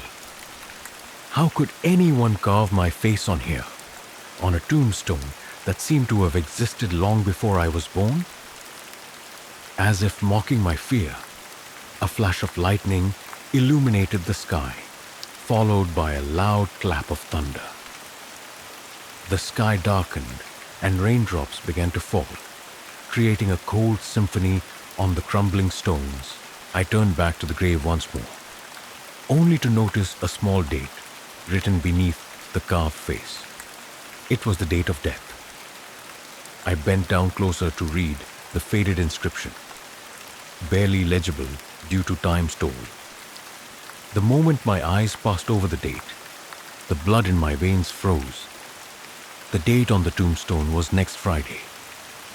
I couldn't believe it. I staggered back a few steps, collapsing to the damp ground. The cold rain soaked through my clothes, but the terror inside me felt even colder. There was a sound of footsteps behind me, and I spun around. An elderly man, dressed in an old coat, stood there holding a black umbrella. His gaze was fixed on me with an odd expression. "You've seen it, haven't you?" he rasped. I stammered, Do you know something about this?" He stared at the grave for a long moment before slowly replying, "It has always been here, waiting for its true owner. Many have come and gone, never to return. Those who saw their face on it disappeared without a trace. But you're different from them. I can see it in your eyes." I trembled as I stood up, fear mixing with anger. "What does it mean? I'm not dead. Why is my face here on this tombstone?" He shook his head. "I can't answer that. But if I were you, I'd get ready. Because from now until next Friday, you will face your own fate." With that, he turned and walked toward the heavy rain, soon disappearing behind the trees. I stood alone in the desolate cemetery, cold and completely bewildered. A strong gust of wind swept through, howling angrily between the silent stones. I turned one last time to look at the mysterious black tombstone, only to realize something had changed. The face on the stone was no longer expressionless. It was smiling, a cold, deathly smile, as if it knew for certain that no matter what I did, my fate had already been engraved on that stone long ago. I turned and ran, sprinting through the crumbling graves, knowing deep down that my life would never be the same again. At this very moment, that terrifying fate began to follow me, with no escape in sight. That entire night, I couldn't sleep.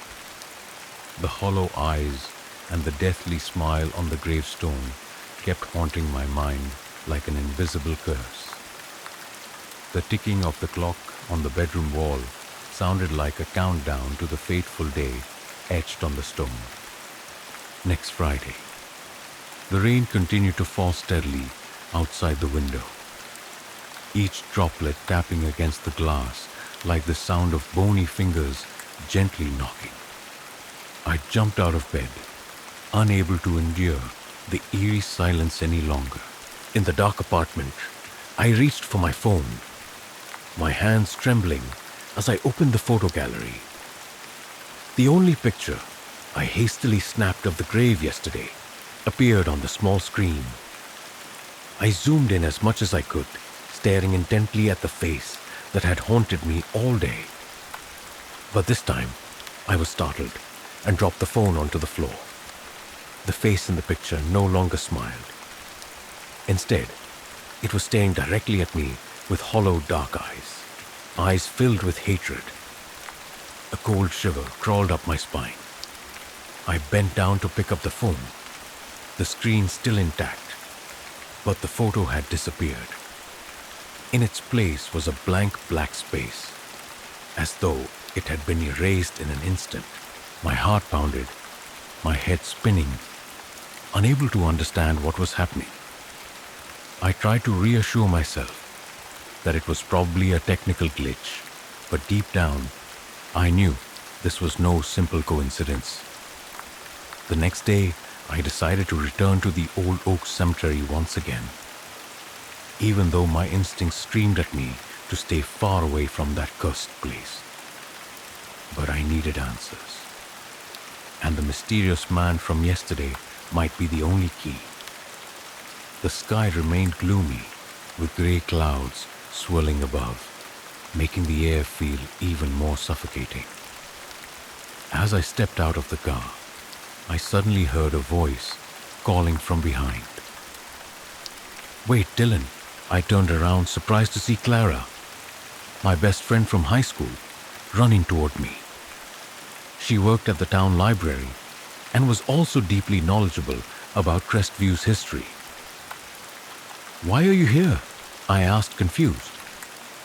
She was panting, her eyes wide with concern. "I should be asking you that, Dylan. This cemetery isn't safe. I heard some of the old people in town say that Old Oaks is cursed.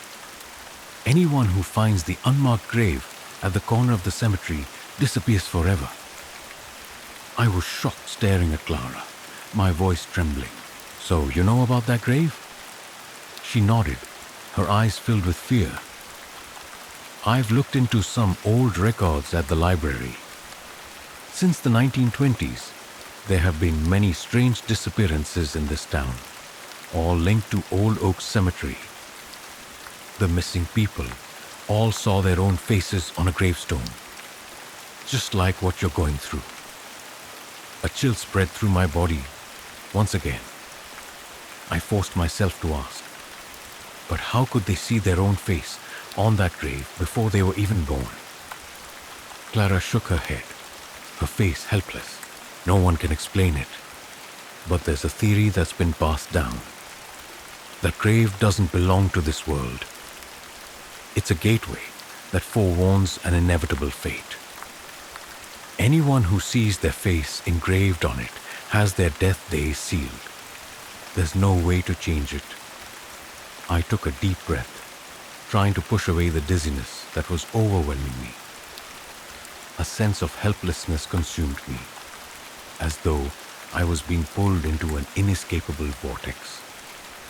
Suddenly, a loud scream echoed from the direction of the cemetery, startling both Clara and me. We looked at each other and immediately ran toward the source of the sound. Among the tilted graves, the mysterious man from yesterday was lying on the ground, his hands trembling as he pointed at the black grave, mumbling words he couldn't fully speak. Clara and I rushed to help him up, his face pale with fear. It's changed. It's not you anymore, Dylan. It's me." I stared at the grave, horrified to see the face on the stone no longer mine. Instead, it was the man's face, and his death day was today. A lightning bolt suddenly flashed, followed by a deafening thunderclap. In an instant, the man's body next to me began to shake violently, his eyes wide with terror before he collapsed, motionless, forever. Clara screamed, and I stumbled backward, panic overtaking me. Right before our eyes, the face on the gravestone changed once again, this time returning to my own face, the ghastly smile slowly appearing, as if mocking me with a deathly challenge. Without a word, we turned and ran away from the cemetery, leaving the motionless body of the man behind. Back home, I immediately locked the door and drew the curtains tightly. But as soon as I lay down on the sofa, I heard my phone vibrating. The screen showed an unknown number, but my instincts told me to answer. On the other end was a hoarse, cold voice, echoing as if coming from the depths of hell. You can't run forever, Dylan. The grave has chosen you, and it won't stop chasing you until you belong to it. I threw my phone hard to the ground, shattering it into pieces, but that voice still echoed clearly in my head. In the corner of the room, the large mirror reflected a distorted version of me, slowly transforming into that familiar smile. The cold, deathly grin from the gravestone in Old Oak Cemetery.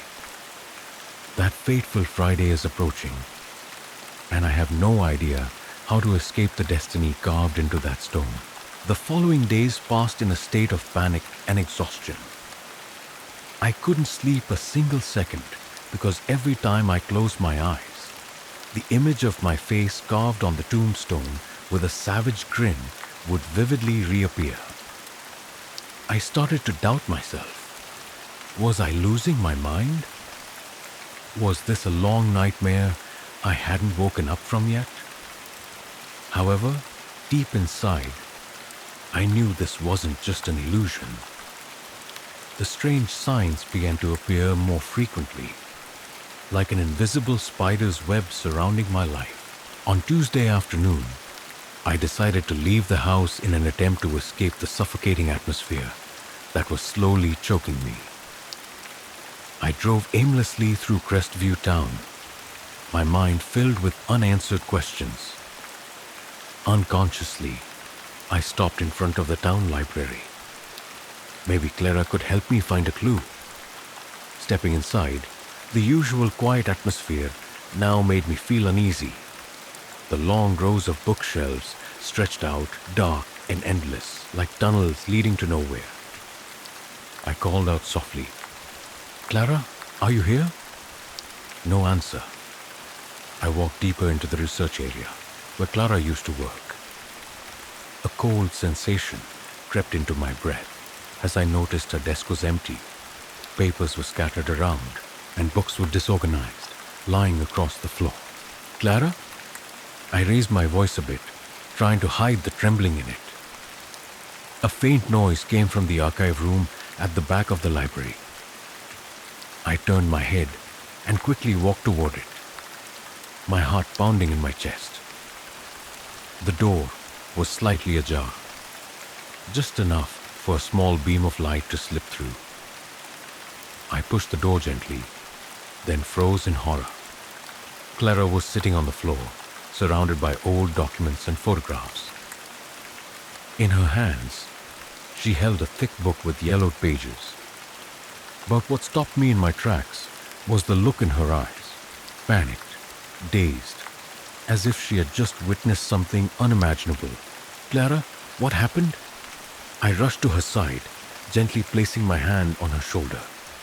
She turned to look at me, her voice trembling. "I found it, Dylan. The stone tomb. It's not a warning. It's a curse. It sucks in souls, changing their images to fit the next victim. And it never stops. Unless what?" I hurriedly asked. "Unless you find the true origin of the curse, but..." Clara fell silent, her eyes full of doubt as she looked at me, as if she wanted to say something. but hesitated. Unless what, Clara? She sighed heavily. In the documents I found, there's one thing that scares me the most. The man who died in front of us that day was actually named Marcus Landon. He was the cemetery manager for a long time. Old records say he tried to destroy the tomb but failed. After that, he lived in fear until his death. A cold chill ran down my spine as I listened to Clara's words. Suddenly, a loud noise from outside the door startled us both. "There's someone out there," Clara whispered, alarmed. We quietly stepped out of the archive room, careful not to make any noise. The library was dim, the shadows of the bookshelves stretching into strange shapes. But before we could make sense of the situation, the library door burst open, and blinding light flooded the room. A tall figure walked in, eyes cold as they fixed on us. I recognized him immediately. It was the figure of Marcus Landon, the man who was supposed to be dead right in front of me at the cemetery the other day. "No way," Clara stammered, gripping my hand tightly. Marcus gave a twisted smile, his voice echoing as if it were coming from some distant, cold place. "You think death is the end, Dylan? It's just the beginning. That tomb doesn't just mark the end of life, but also everything that happens after death." Marcus took a step forward, and I was horrified to realize that his body was almost transparent, the darkness around him twisting like invisible tentacles. "What do you want from me?" I shouted, taking a step back. "I'm here to warn you one last time. Don't try to fight it, Dylan. If you continue trying to break the curse, the consequences will be far worse than death." As soon as he finished speaking, Marcus vanished into the darkness, leaving us in absolute terror. Clara trembled, breaking down in sobs. I tried to comfort her, though I too was sinking into an endless abyss of fear. After a few minutes of trying to calm down, I whispered, "I can't give up so easily, Clara. I have to go back to the cemetery. I'll find the origin of this curse." Clara looked at me helplessly, but didn't say anything, just giving a small nod. Her gaze seemed to say that perhaps this was the only choice left, even though it might be my final decision in this life. That night, as the whole town sank into deep sleep, I walked alone back to the Old Oak Cemetery. The cold tombstones seemed to whisper to each other in the dark, telling stories of victims who had once stepped in but never returned. When I stood in front of the stone tomb again, my face no longer showed fear.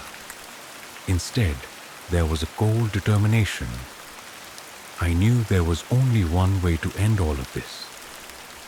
I took a deep breath, placed my hand on the cold stone, and felt the breath of something deep beneath it. "Show me," I whispered. "Show me the origin of this curse." And then, from deep within the earth, a whisper echoed up, gentle but cold to the bone. "Welcome back, Dylan. We've been waiting for you for a long time." Story 6. The Ghost in the Form of an Ex-Lover. It was a night at the end of November, and I still remember clearly because the snow had begun to fall outside the window, covering the rooftops of the small town of Hollow Falls. I was sitting alone in my second-floor apartment on Elm Street, the ticking of the clock growing louder with each passing second in the thick, silent night. These days, loneliness had become a familiar companion, but tonight, something strange awaited me. My phone, placed beside me, suddenly vibrated, signaling a new message on Messenger. I glanced at the clock in shock. It was almost midnight. A feeling of unease mixed with curiosity surged within me. Who could be messaging at this hour? My hand trembled as I reached for the phone. The screen lit up, displaying the sender's name, causing my heart to stop. Alex. My heart raced, my breath becoming shallow. Alex had died a year ago. Precisely a year, 2 months, and 11 days ago. She had committed suicide using the very pocket knife I had given her during a camping trip to celebrate our 3rd anniversary. I had cried for days and thought that the wound would slowly heal with time. But now, in front of me, that familiar name was appearing so vividly. It was terrifying. My hand shook uncontrollably as I opened the chat. A photo appeared, making my chest go cold. It was a picture of Alex and me taken at the forest by Crystal Lake, where we first confessed our love for each other. Below the photo was a short message. "Do you still remember this place?" I couldn't breathe. Was someone playing a cruel prank on me? I stared at the profile picture. Still the smiling face of Alex from before. There's no way anyone could still have her password. All of Alex's phones and computers had been handed over to the police by her mother after the suicide. Who could be sending these messages? I decided to type back, my fingers trembling. "Who is this?" There was no reply. I waited for a long time, but no other response came. Just as I was about to put the phone down, another message popped up. This time, it was a photo of that very pocket knife, still stained with dried blood. Alex's blood. Beneath the photo was a message that made my skin crawl. "Do you remember why I died, David?" My hands and legs trembled violently, cold sweat dripping down my back. I felt the haunting memories of that night come rushing back more vividly than ever. The night Alex died, we had fought fiercely. I had left her alone in that small house by the lake and went back to town. The next morning, the police called to inform me of news that would change my life forever. The messages continued to flood in, becoming more frequent, with old stories, secrets that only Alex and I knew. I began to panic, desperately trying to call Alex's number. But the other end was only met with the long, hollow beeps of a disconnected line. Suddenly, the phone screen went black for a few seconds, then lit up again. This time, it wasn't a message. It was a video call. I froze, my whole body feeling as though it had been trapped in the chair. The phone automatically connected, but no image appeared on the other end. Instead, the front camera turned on, displaying my own pale, terrified face. But what made my blood run cold was a shadowy figure standing behind me, faintly visible in the dark corner of the room. I spun around, and the room behind me was completely empty. Only the faint yellow light from the hallway filtered in. But I swear I had just seen someone standing there, smiling at me from the darkness. I rushed into the hallway and turned on all the lights, checking every corner, but found no one. Returning to the room, my phone was sitting on the table, the screen showing a new message. This time, only a few words, but more terrifying than ever. "I'm still here, David. You're not allowed to forget me." I trembled, trying to call Matt, my best friend, to tell him about the strange things that had been happening. Matt told me to stay calm, promised he would come over right away to check the apartment with me. I sat waiting, my heart still pounding, not daring to look at the haunting phone on the table. Matt arrived quickly, his face just as serious as mine. I recounted everything. Matt remained silent for a while, then sighed and suggested, "You need to report this to the police." Maybe someone is playing a prank, or someone is trying to harm you by impersonating Alex. Before I could agree, Matt's phone suddenly vibrated. He looked down, his face going pale, as he read a new message from Alex's messenger. "Matt, if you get involved, I will make you pay." Matt dropped his phone, looking at me in horror. We both understood then. This was no longer a normal prank. What was even more terrifying was that I realized the messages from the dead had begun to carry a threatening tone. And that was just the beginning. I never expected that in the following days, Alex's ghost would return in the most terrifying way, plunging my life into complete darkness. I couldn't sleep that night. After Matt left, I locked all the doors, pulled the curtains shut, and turned on every light in the apartment, like a child afraid of the dark. But I knew well that light couldn't drive away the invisible. What used to be a beautiful memory of Alex had now become something dark, distorted, and cold. The next morning, I woke up with swollen eyelids from lack of sleep. The phone lay quietly on the table, as if nothing had happened the night before. Not trusting my own memory, I checked the messages, photos, and video calls. Everything was still there. Nothing was missing. Nothing was deleted. It was as if she wanted me to remember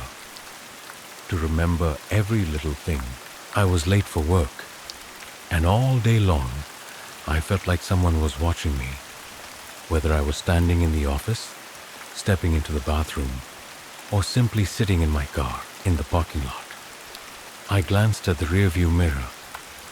At one point, I thought I saw something move in the back seat. A shadow, long hair. But when I turned around, there was no one. That evening, I decided to have dinner with Emily, the one I had just started dating a month ago. We met at a small restaurant in the town center. Emily had always been my peaceful anchor. She didn't know much about Alex. I had only briefly mentioned that I once had a love that was haunting. We sat at a table by the window, the warm yellow light creating a cozy atmosphere. Emily was laughing, telling stories from the elementary school where she taught, but when I took out my phone to check the time, something took my breath away. On the screen, the Messenger app lit up. A message from Alex. "Don't let it touch you." I quickly shoved the phone back into my pocket, trying to keep calm. But Emily noticed the change in my expression. She tilted her head. "Is something wrong?" I shook my head, forcing a weak smile. "It's just work stuff. Sorry." I thought that was the end of it. But when Emily reached over to take my hand, the moment her hand touched mine, my phone let out a loud vibrating buzz, and the screen lit up. "I told you," as soon as I opened the phone to check further before I could react. A video message automatically started playing. It was a clip taken by the front camera in my bedroom. The image was shaky and blurry. But at the foot of the bed, clearly, there was a figure sitting hunched over, slowly turning its head toward the camera. It was Alex, or something wearing her face. Its mouth spread into a wide, sinister grin. And its eyes were not human. I threw the phone onto the table, stood up abruptly, knocking over my glass of water, causing Emily to panic. I told her I needed to step outside for a bit, without further explanation. I went straight to the parking lot, gasping for air, the cold night wind slicing through my thin jacket.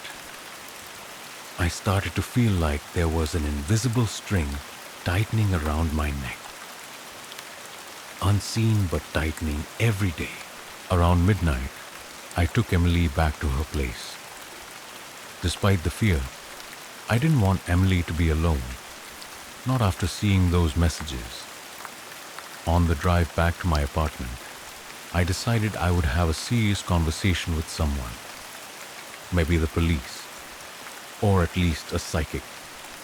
Maybe I had lost my mind, or worse, I was truly haunted. When I arrived at my apartment, I noticed the door wasn't locked, even though I distinctly remembered locking it before I left. I turned on all the lights and checked every room. No signs of forced entry. But when I entered the bedroom, my heart sank. On my bed, someone had smoothed out the sheets. A white dress that Alex had worn on her last birthday was neatly placed in the center of the bed, along with her rosewood mist perfume, the one I thought I had thrown away last year. I stepped back, my foot bumping into the door.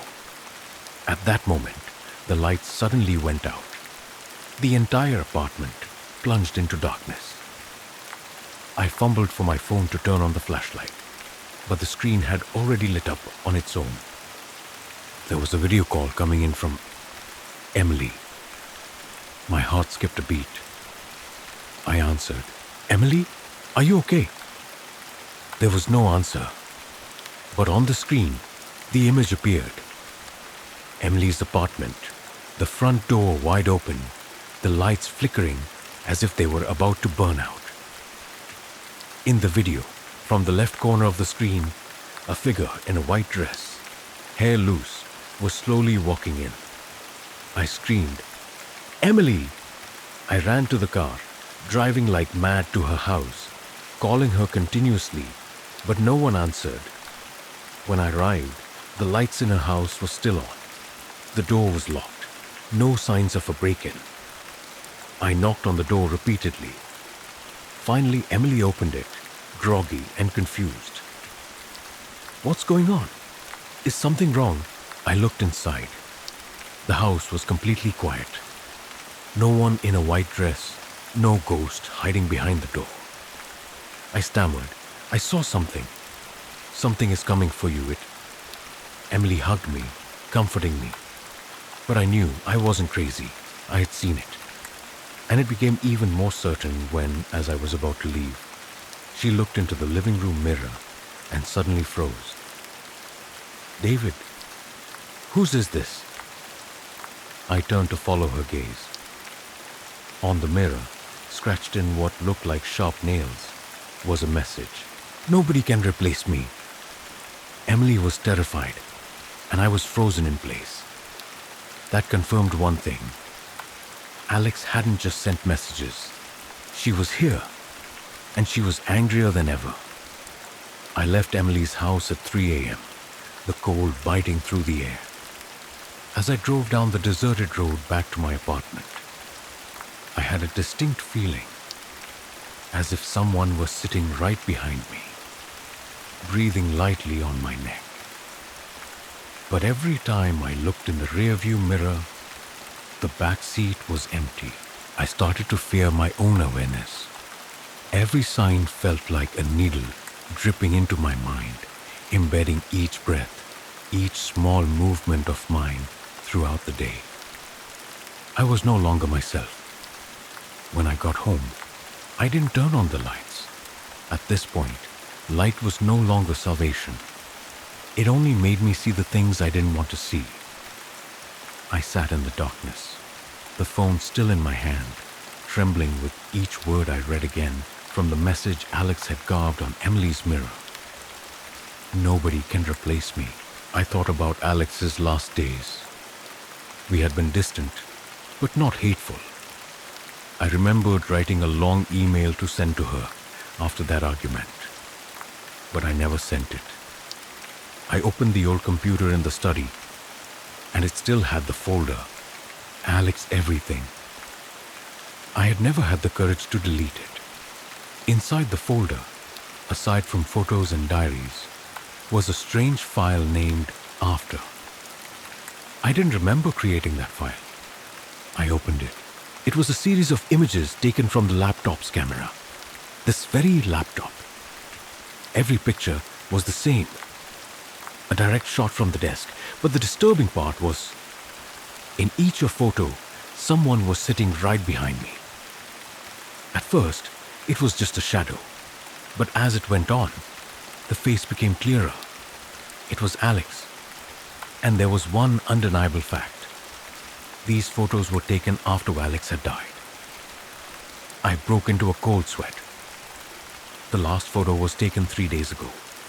The same time I began noticing the camera randomly turning on at night. I checked the system log and discovered that there was hidden software recording. Someone or something was controlling this laptop remotely. Without hesitation, I removed the software. But before I deleted it, I decided to watch the most recent video file. The video started. The screen was dark, but in the middle of the frame was me, sleeping on the sofa, head tilted, mouth slightly open, as if I didn't realize I was being filmed. What made me nearly lose my mind was that I didn't remember sleeping there. And the most horrifying part, there was someone standing behind me. Not moving, not saying anything. But for the entire 17 minutes of the video, it just stood there, watching me, never blinking. I paused the video. My body went limp. Could it be a deep fake? Maybe someone was playing a prank. I tried to find an explanation, but nothing could calm me down anymore. The next morning, I didn't go to the office. Emily called several times, but I didn't answer. I was afraid to pull her any deeper into this. Around noon, there was a knock at the door. Soft, steady. I thought it was a delivery person, but when I looked through the peephole, there was nobody. I cracked the door open, looking down the empty hallway. But when I turned around, there, on the floor, was a Polaroid photo. The kind Alex and I used to take during that summer. The photo showed me sleeping on the bed. Last night, there were words written on the back of the photo. The red ink smudged like blood. You look the best when you call no one else's name but mine. I vomited on the floor. My insides felt like they were being squeezed. I couldn't live like this anymore. I called Matt and told him to come immediately. When Matt arrived, I showed him everything. The photos, the messages, the videos, the strange file on the computer. He sat quietly for hours, saying nothing, just staring at me with a look of bewilderment. Finally, Matt said, "I know someone. She helped me deal with something similar before.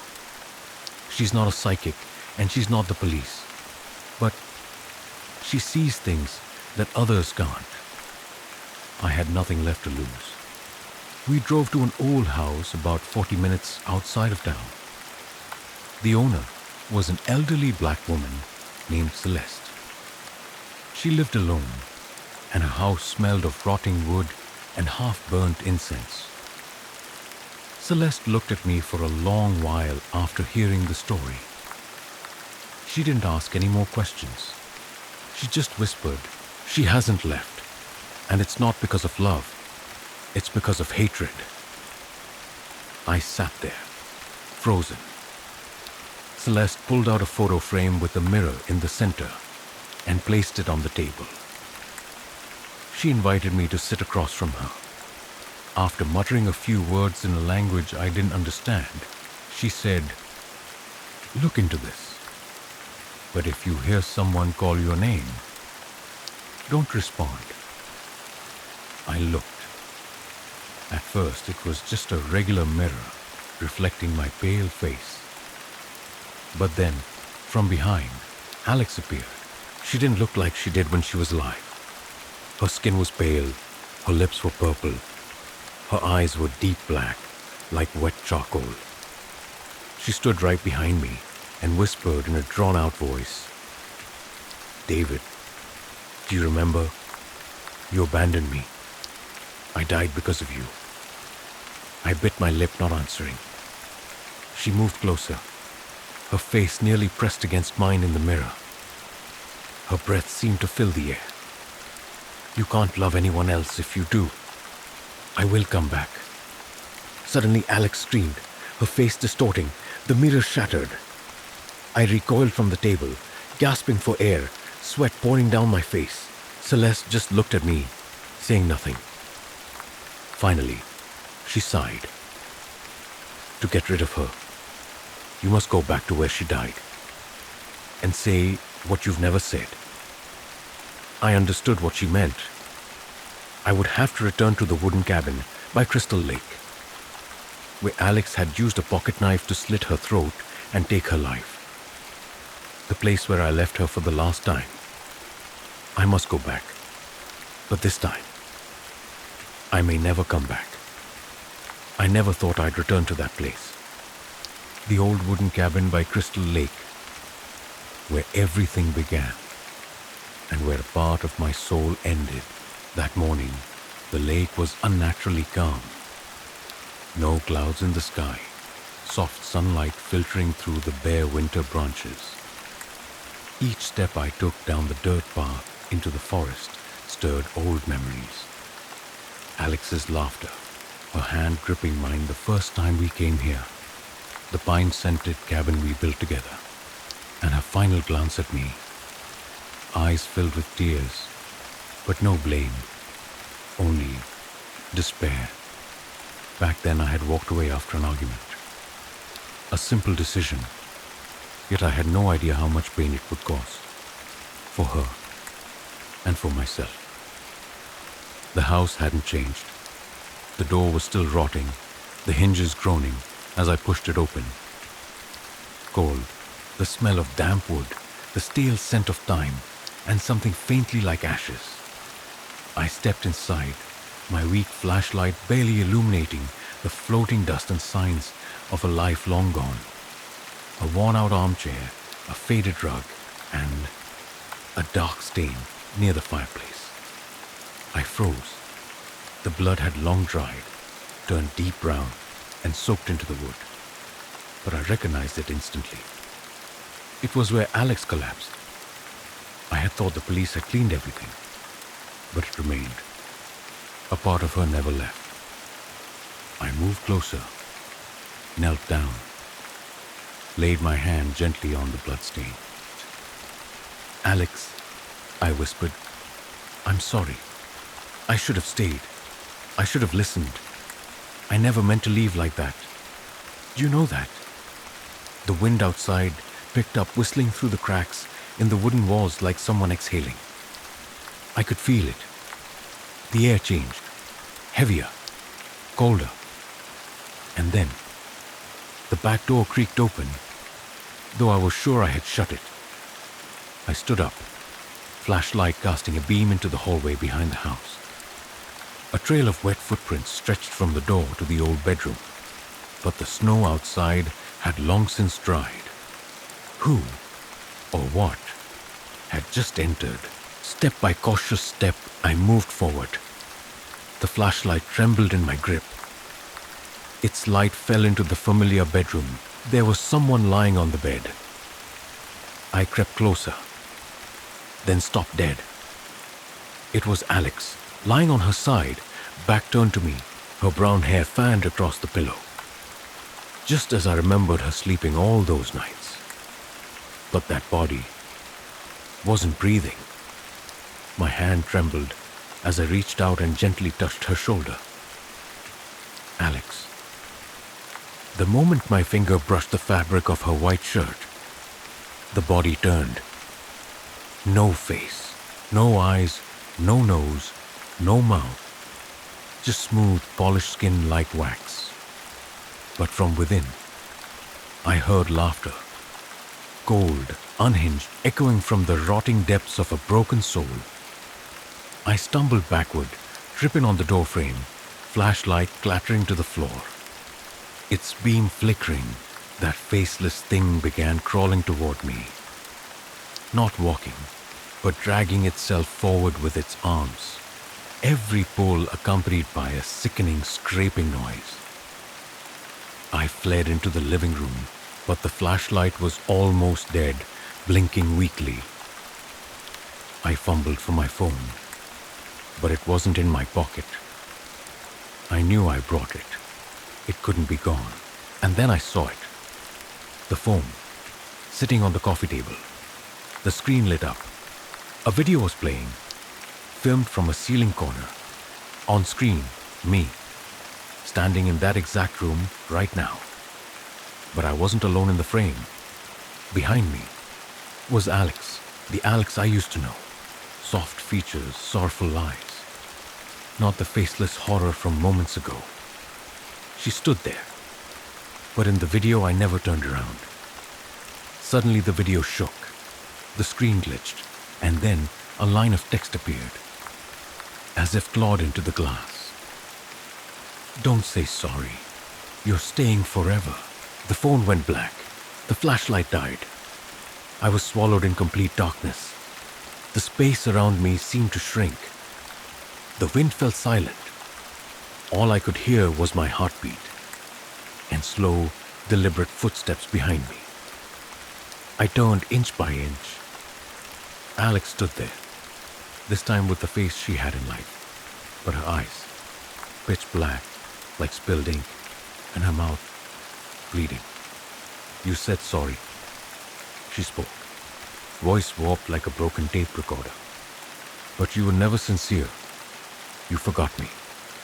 You brought someone else into our bed. I shook my head, backing away. No, that's not true. You misunderstood, Alex.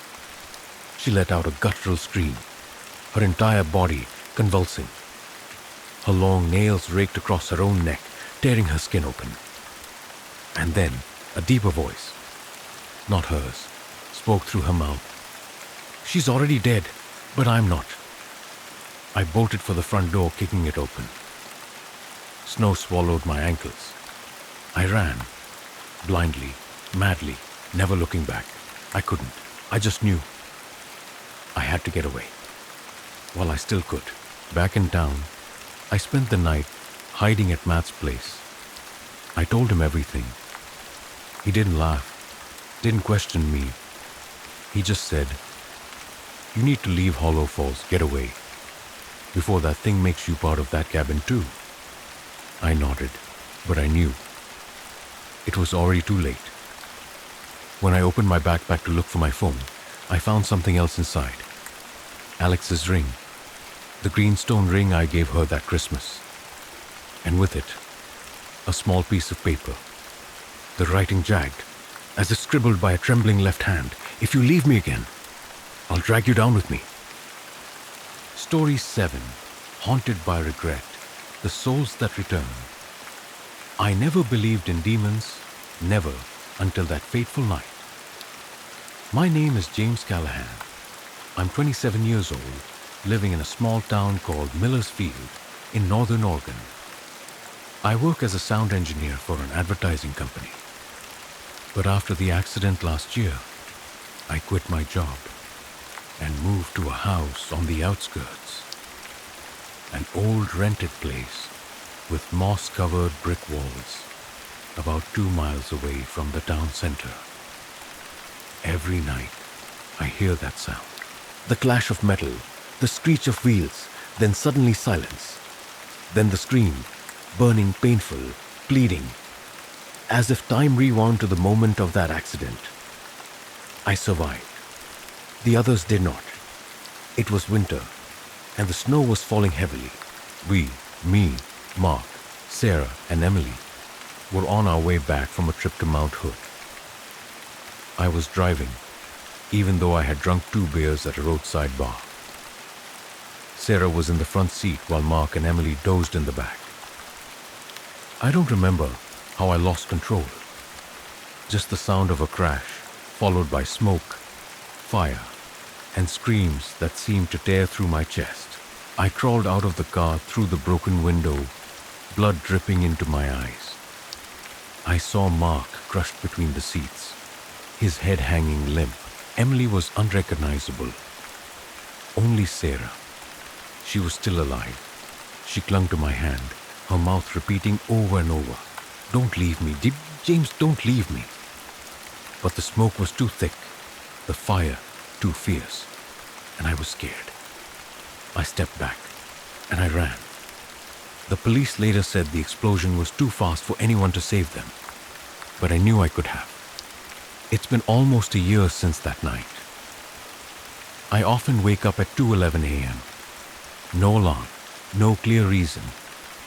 Just every night, exactly at 2:11. And then 2:16, 5 minutes later, I hear that crash again. At first I thought it was psychological, PTSD or something like that. I even saw a psychiatrist. They prescribed sleeping pills, sedatives. I took them, but the sounds still came. They didn't fade. In fact, they became clearer. One time, I set up a recorder on my nightstand. The next morning, I checked. Nothing. No sound of a car, no screams. Only one section of static, lasting exactly 4 seconds. When I slowed it down, I heard a thin voice sharp as a knife. "You shouldn't have left them. The house I rented used to belong to an old woman named Clara Monroe, who died in 1993 from a stroke. The landlord didn't say anything special when renting it out, only warned me not to let the wind come in from the east. At the time, I thought he was superstitious, so I didn't pay much attention. But after that night, when the east window opened wide while I was sleeping, I began to doubt. The wind blew so hard into the room that it blew a stack of notes off my desk. On the wall behind the desk, a message appeared clearly in dark red blood. "Sorry isn't enough. You have to go with me." I froze, my legs numb as if frozen in place. A pungent smell filled the air.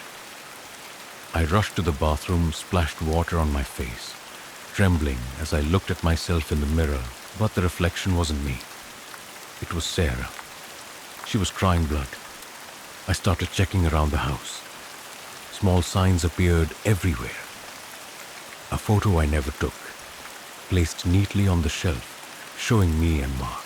But Mark was standing behind me, his face blurry, eyes wide open. A black handprint on the back window, as if someone had been standing outside all night. An old landline phone in the living room, despite being disconnected, ringing at 2:16 a.m. When I picked it up, all I heard was a whisper. "James, I'm so cold. Don't leave me again." I went to see Pastor Jackson at the Graceway Church, even though I'm not religious. He listened to me and simply said, "A soul cannot leave if the living person hasn't truly repented. You may survive, but if you run away, you will never find peace. The soul will follow you until you truly face it." That night, I set up a night vision camera. I sat on the bed, looked into the lens, and began to speak. "Sarah, I'm sorry. I was scared. I ran. But I didn't want you to die. I swear, if I could go back, I would stay." The wind started to pick up. The camera shook violently. The lights in the room flickered and then went out. I heard the bedroom door creak open. No footsteps, just a feeling, as if someone was standing behind me. Then a voice rang out, no longer a whisper. "Don't talk. Do it." And then, the room changed. Everything around me grew dark. The wall in front of me disappeared, replaced by the scene of the burning car from that night. Sarah staring at me through the glass, her hand pressed against the spreading bloodstain. I screamed. I wanted to run. But my body froze, pulled back with a terrifying screech. The lights in the room flickered back on. I collapsed onto the floor, my heart pounding as if it might burst. But what made it impossible for me to breathe was the new message that appeared on the ceiling. This is just the beginning. You will hear every scream, every crack of bone, every plea, until you truly understand what pain is. I had begun to lose the ability to distinguish between the real and the imaginary. Not because I wanted to, but because this house had become a nightmare with no way out. Every step I took within its walls felt like stepping into another world. A world where spirits still lingered, unable to find peace. Even when I tried to forget, they came back. And this time they didn't just arrive through whispers or cold breezes I felt in the night, but also through dreams. Yesterday, I dreamed of Sarah.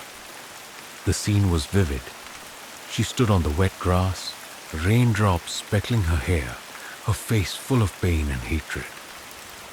She stared at me, her eyes bloodshot, her mouth opening as if to say something, but no sound came out. I reached out, wanting to call her name, wanting to explain that I couldn't save her. But when I touched her hand, her entire body shifted, and in an instant, she disappeared into the air like a mist. When I woke up, I still felt the coldness from her hand, as if her fingers were still gripping my mind, not letting go. I didn't know what to do anymore. The house was not a place I wanted to stay, but I couldn't leave. Something kept me here, as if I were bound by a curse that I couldn't understand. The next day, I decided to call Pastor Jackson again, hoping he could help me deal with these strange occurrences. When I arrived at the church, I saw him standing in front of the door, the faint light from the lamps casting shadows on his aged face. He looked at me with a serious gaze. "James, you have to understand that what's happening to you is not a coincidence," he said, his voice warm but filled with concern. "The souls of Sarah and the others cannot move on if you do not face your past." I didn't know what to say. His words felt like a sharp blade slicing through my heart. "You abandoned them," he continued. "And when someone survives without remorse for that betrayal, their soul cannot rest. It will cling to you until you understand that your guilt is unforgivable." His words made me remember that moment. The moment I ran from the burning car, leaving Sarah and my friends to suffer their fate alone. I couldn't stop blaming myself, but no matter what, I still couldn't face the fear within me. The feeling of standing before death, knowing that I could have saved others but chose not to. "What must I do?" I asked, unable to hold back my tears. Pastor Jackson was silent for a moment, then replied, "You must apologize. Only when you truly regret it will their souls be able to forgive and move on. You must face Sarah, face what happened, and if you can't, then her soul will never leave." That night I returned home and sat silently in the dark. My mind was in chaos, unable to think clearly. I knew what I had to do, but I feared that if I did, everything would get worse. How could I face Sarah when I had abandoned her like that? I decided to sleep, hoping that a dream would give me the answer. The dream came soon. This time, I didn't dream of Sarah. I dreamed of Emily. The scene in the dream was strange, like a sketch with no logic or connection. Emily stood in the middle of a long road, darkness surrounding her, houses shrouded in fog, no lights anywhere. She looked at me, her eyes filled with fear and pain. "James, why didn't you save me?" she asked, her voice echoing like a scream, piercing through the night. I wanted to answer, but my mouth wouldn't move. A feeling of suffocation seized my heart, and I could only stand there, watching her fade into the darkness. The feeling of guilt surged within me, stronger than ever. I couldn't abandon them anymore. When I woke up, I felt like something had changed inside me. It felt as if I had found a part of myself that I had lost. But I knew I had to do more than just stop at this feeling. I had to face the spirits, not to ease my own pain, but to help them move on. I began to feel that the strange occurrences in this house were not random. One night, I noticed a large crack in the ceiling. I didn't know when it had appeared, but when I looked into it, I saw Sarah's image. She was looking down at me from above, her mouth moving as if trying to say something I couldn't hear. A cold breeze suddenly swept through, and I saw a shadowy figure standing in the corner of the room. I couldn't see clearly, but I knew it was Sarah. She stood there, silent, waiting for me. I had to face her, but was I strong enough to do it? The answer came soon after. When I looked into Sarah's eyes, I saw pain and anger. She was no longer the girl I once knew.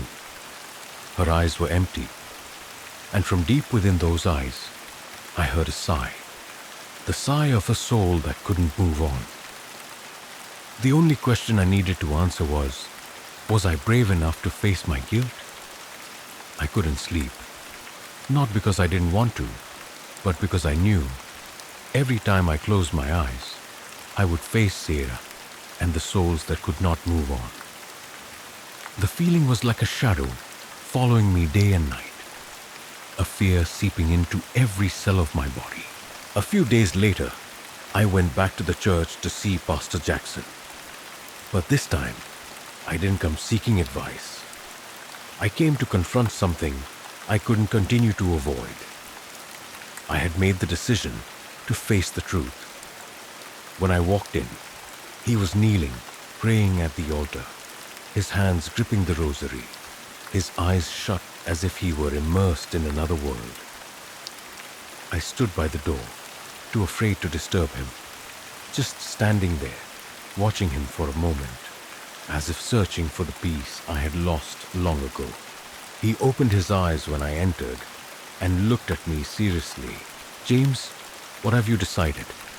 he asked in a low voice, but it seemed like he already understood some of the internal struggle I was going through. I stood silent for a moment, then said, "What must I do to atone? How can they rest in peace?" Pastor Jackson stood up and walked toward me, his hand gently resting on my shoulder. Sometimes, in order for a soul to move on, we must face what we've done. Not just with words or feelings, but with actions. You must go to the place where everything began. I knew he was referring to the spot where the accident happened, the place where I had abandoned my friends, but I couldn't. I was terrified because I knew that place wasn't just where the accident happened. It was where Sarah, Emily, Mark, and all those who had passed were trapped. That day, I decided to go there. Once again, I sat behind the wheel, but this time, I didn't drive fast like I had in the past. I drove slowly, as if trying to prolong the time, as if I could find a way to delay the inevitable. The road was long, bumpy, and covered in snow. The sky was overcast, casting a gloomy pall over everything. I couldn't help but remember the moments in that car, the laughter we shared, and then suddenly, the crash, the screams of pain. I wondered if things would have been different if I hadn't left. As I neared the area where the accident occurred, I stopped the car. My heart was pounding, my throat dry. It felt as if an invisible force was pulling me into the darkness. Suddenly, the car door swung open. A cold breeze blew in, carrying with it a rancid, decaying smell, like the scent of a corpse. I looked into the rear-view mirror, and then I saw her, Sarah, She stood there, in the middle of the snow-covered road, her eyes bloodshot, her mouth moving as if she wanted to say something, but I couldn't hear clearly. I wanted to get out of the car, but my legs felt like they were frozen to the ground. "Sarah," I gasped, but only my voice echoed back in the stillness. "What do you want? Why are you scaring me like this?" With a slow movement, she moved closer. Her eyes were no longer those of a friend. They were empty, filled with resentment. Sarah stood right in front of me, but I couldn't take my eyes off her face. A face full of pain. Suddenly, she pointed at the car that had exploded that day. "Do you see?" Sarah said, her voice hoarse like a strangled scream. "Why did you leave us? You were the only one who survived. Do you understand that you betrayed us?" I couldn't breathe. The choking sensation rose in my chest, as if my heart was being squeezed tighter with each passing second. I wanted to say something, but I couldn't. I couldn't justify myself anymore. She reached her hand toward me, and instantly, I felt a sharp, cold breeze invade my body. My vision blurred, and everything around me seemed to spin. "You must come with us," Sarah said, her eyes burning in the darkness. "If not, you will forever be trapped in your own guilt." A sharp pain shot through my body. It felt as though I was falling into an endless abyss. Something tightened around my heart, and I knew, if I didn't act right now, I would be forever consumed by that darkness. "What do you want me to do?" I screamed, tears falling uncontrollably. Sarah took a step back, her face no longer in pain. "Sorry is not enough, James," she said, her voice like a curse. "You must come with me.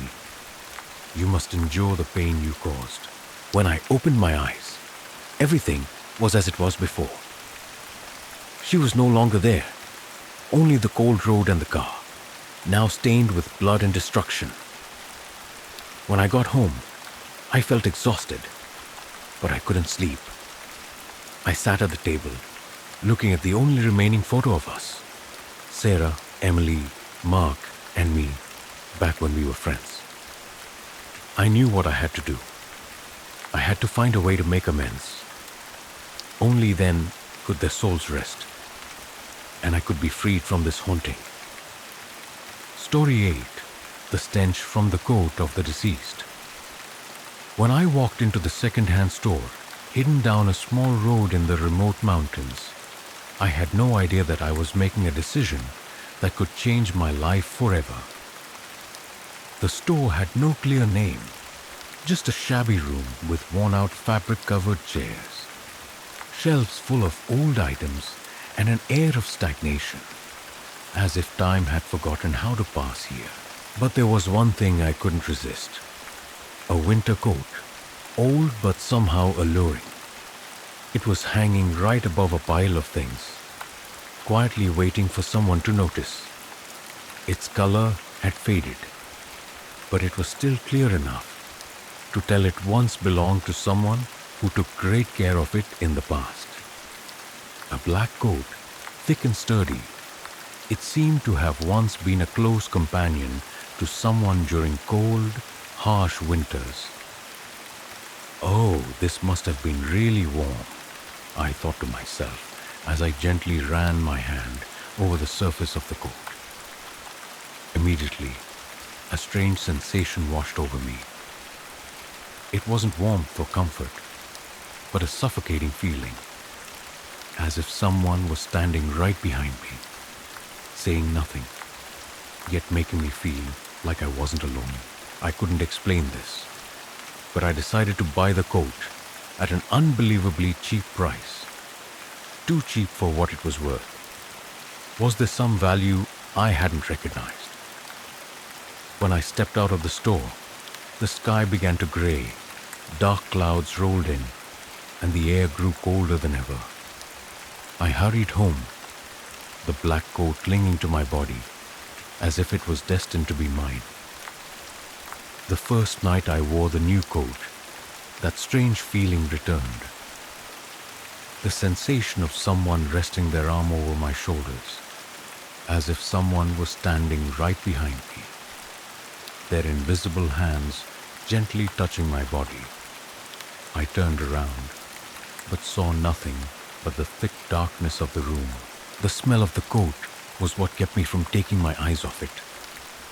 It wasn't like any scent I had ever smelled before. It was a gentle fragrance, yet something was off.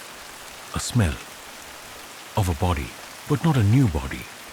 More like a body that had been decomposing, slowly fading into the air, as if it had been forgotten in some dark corner of the world for a long time. I thought to myself, it must be my imagination, but the smell clung to me every time I breathed it, even though I tried to distance myself from the coat. Not only that, the coat seemed to have an odd pull. Every time I set it down, I felt restless, uneasy. By the third day after I bought the coat, something strange began to happen.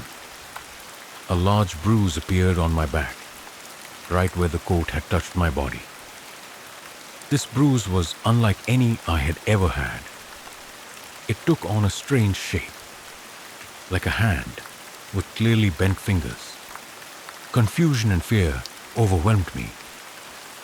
I couldn't explain why I had such a bruise, and I couldn't understand why it resembled a hand. I quickly took off the coat and looked closely at my back, but the bruise didn't disappear.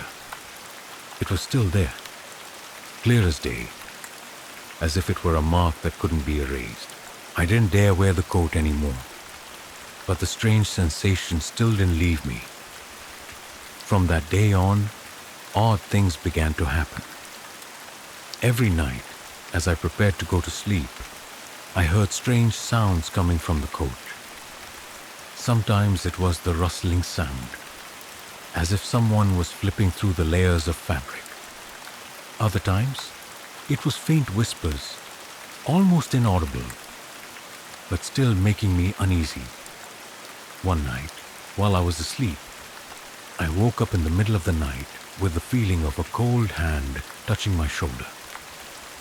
I quickly turned around, but saw no one. Only the black coat lying silently on the chair. But when I reached out to touch the coat, I felt an eerie coldness, as if someone had lived in that coat for a long time. The next morning, the bruise on my back had worsened. The strange hand seemed to have spread, the fingers stretched longer and tightening around my skin, as if the coat was trying to hold on to me. I don't know how much longer I can live with this coat, but every time I look at it, I feel like I'm facing a dark truth that I can't escape. The coat is not just an old piece of clothing. It carries something far more terrifying. A ghost that can't be seen, but is as real as the bruises on my body. I had thought about throwing the coat away, but some invisible force pulled me back. The strange urge kept me from putting it down, unable to shake the feeling that this coat belonged to me, as if it were an indispensable part of my life, even though I didn't want it. Last night, I woke up in the middle of the night, overwhelmed by a cold sensation. The moonlight streamed through the window, casting its glow on the black coat I had placed on the chair next to the bed. I looked at it, and this time, I couldn't look away. The smell of body odor lingered in the air, as though it was waiting to spread throughout the room. The scent, indescribable, both sweet and decaying, made it hard to breathe. I tried to take deep breaths to push away the heavy feeling, but it still followed me. Like a ghost, I couldn't escape. When I turned my back to the coat, I heard a strange sound. A faint whisper echoed in the stillness of the room. as if someone was speaking right behind me. I immediately turned around, but there was no one there. My heart raced, and I felt as if I was being watched. The coat was no longer just an inanimate object. It was part of something much darker, something invisible and dangerous. The next day, I decided to leave the room, but as I was about to step outside, I saw a figure standing in the hallway. It was a man, around 40 years old, wearing a coat identical to the one I had just bought. A black coat, old and slightly faded, with an aura of something hazy, like a part of the past I couldn't understand. "Can you help me?" the man asked, his voice soft but seemingly struggling to suppress his anxiety. "I'm looking for something that's been lost for a long time." There was something in his gaze that made me shiver. I didn't know how to respond, but I knew I shouldn't ask too many questions. My breath quickened, and a strange feeling stirred within me. I'd heard stories of restless spirits searching for their way, but this felt different. I don't know what you're talking about," I replied, trying to stay calm, though my hands were trembling. The man just looked at me for a moment before walking away, but I felt his gaze linger in the space, like an indelible mark that couldn't be erased. Returning to the room, I sat down in the chair, gripping the coat tightly. A sudden chill swept over me, and I couldn't shake the feeling that someone was still standing beside me, watching my every move.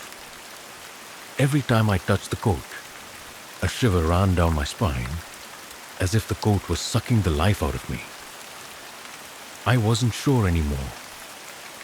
Maybe I was losing my sanity. But what exactly was so strange about this coat? Why did it smell decayed? And why did I feel such an inexplicable connection to it? That night, as I was about to sleep, I heard a faint creak from outside the door. The sound grew clearer, as if someone was sneaking into the room. I didn't dare look back, but the unease only intensified. Suddenly, I heard a soft laugh, not from the coat, but from somewhere in the darkness. A laugh as if someone was enjoying seeing me frightened. That feeling was unbearable, and I couldn't explain it. I gathered all my strength to stand up and go outside. But as I stepped through the door, I found the hallway empty. There was no one there, no sound at all. I wondered if I was going insane, but the feeling still wouldn't go away. I returned to the room, but the coat was no longer where I had left it. It was gone, leaving only a strange scent lingering in the air. Not only had the coat vanished, but a large bruise, resembling a handprint, had appeared on my neck. In that moment, I realized I couldn't escape this coat. It had become a part of me, and the truth is, I couldn't understand it, but it was changing me, little by little, second by second. The story isn't just about the coat. It's about what is lost, about the restless souls that can't move on, about the secrets I can't comprehend. But the one thing I'm sure of now is that I can't live without it. The coat is not just an old garment. It is an item of the past, from a dead soul, but still carrying the scent of a living body. And I am the next to wear it. I couldn't shake the feeling that I was falling into an endless nightmare. The coat had become an inseparable part of my life, though I never wanted it.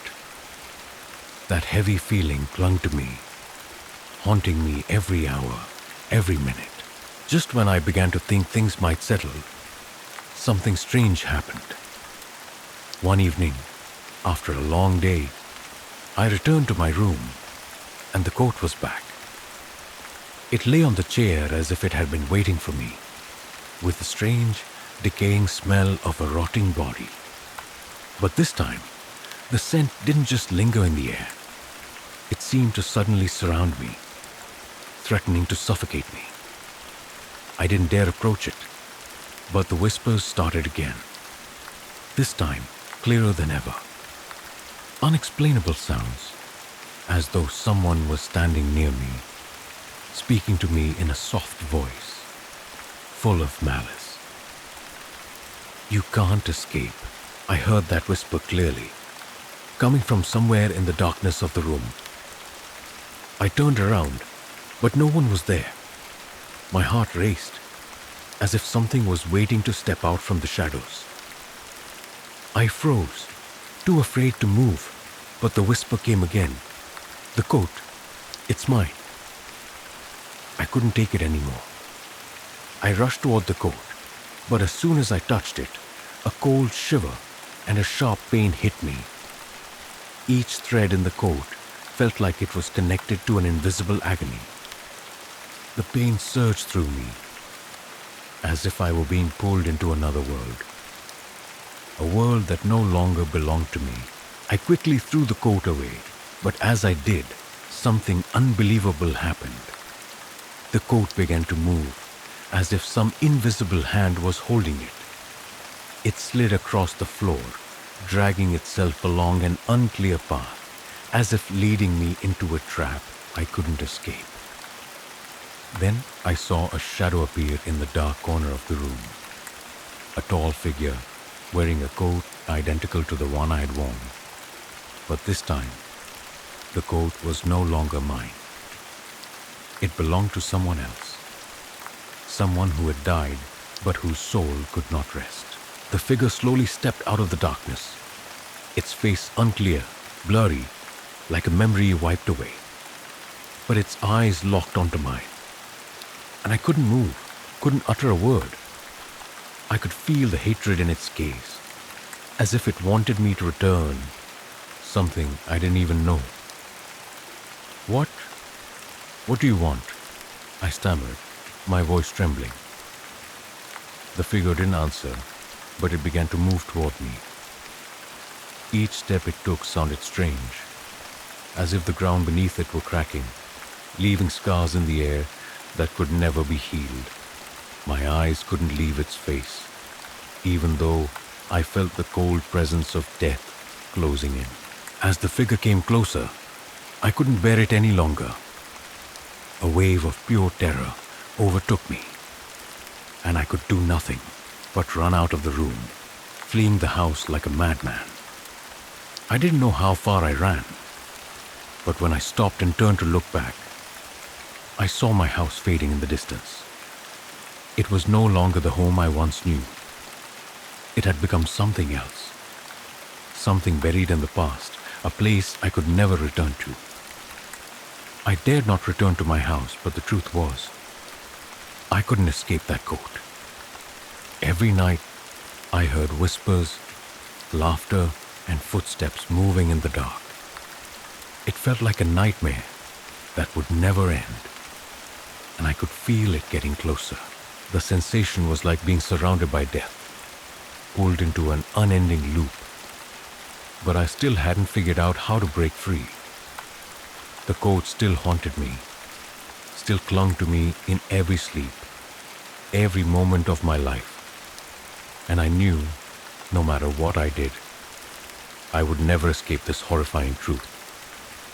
The whispers came again, clearer than ever. "You can't run away. You will pay the price. I don't know if I will survive this nightmare, but I'm certain of one thing. That coat is not just an old piece of clothing. It is an object carrying a soul that cannot rest, and it will not let me escape its grip."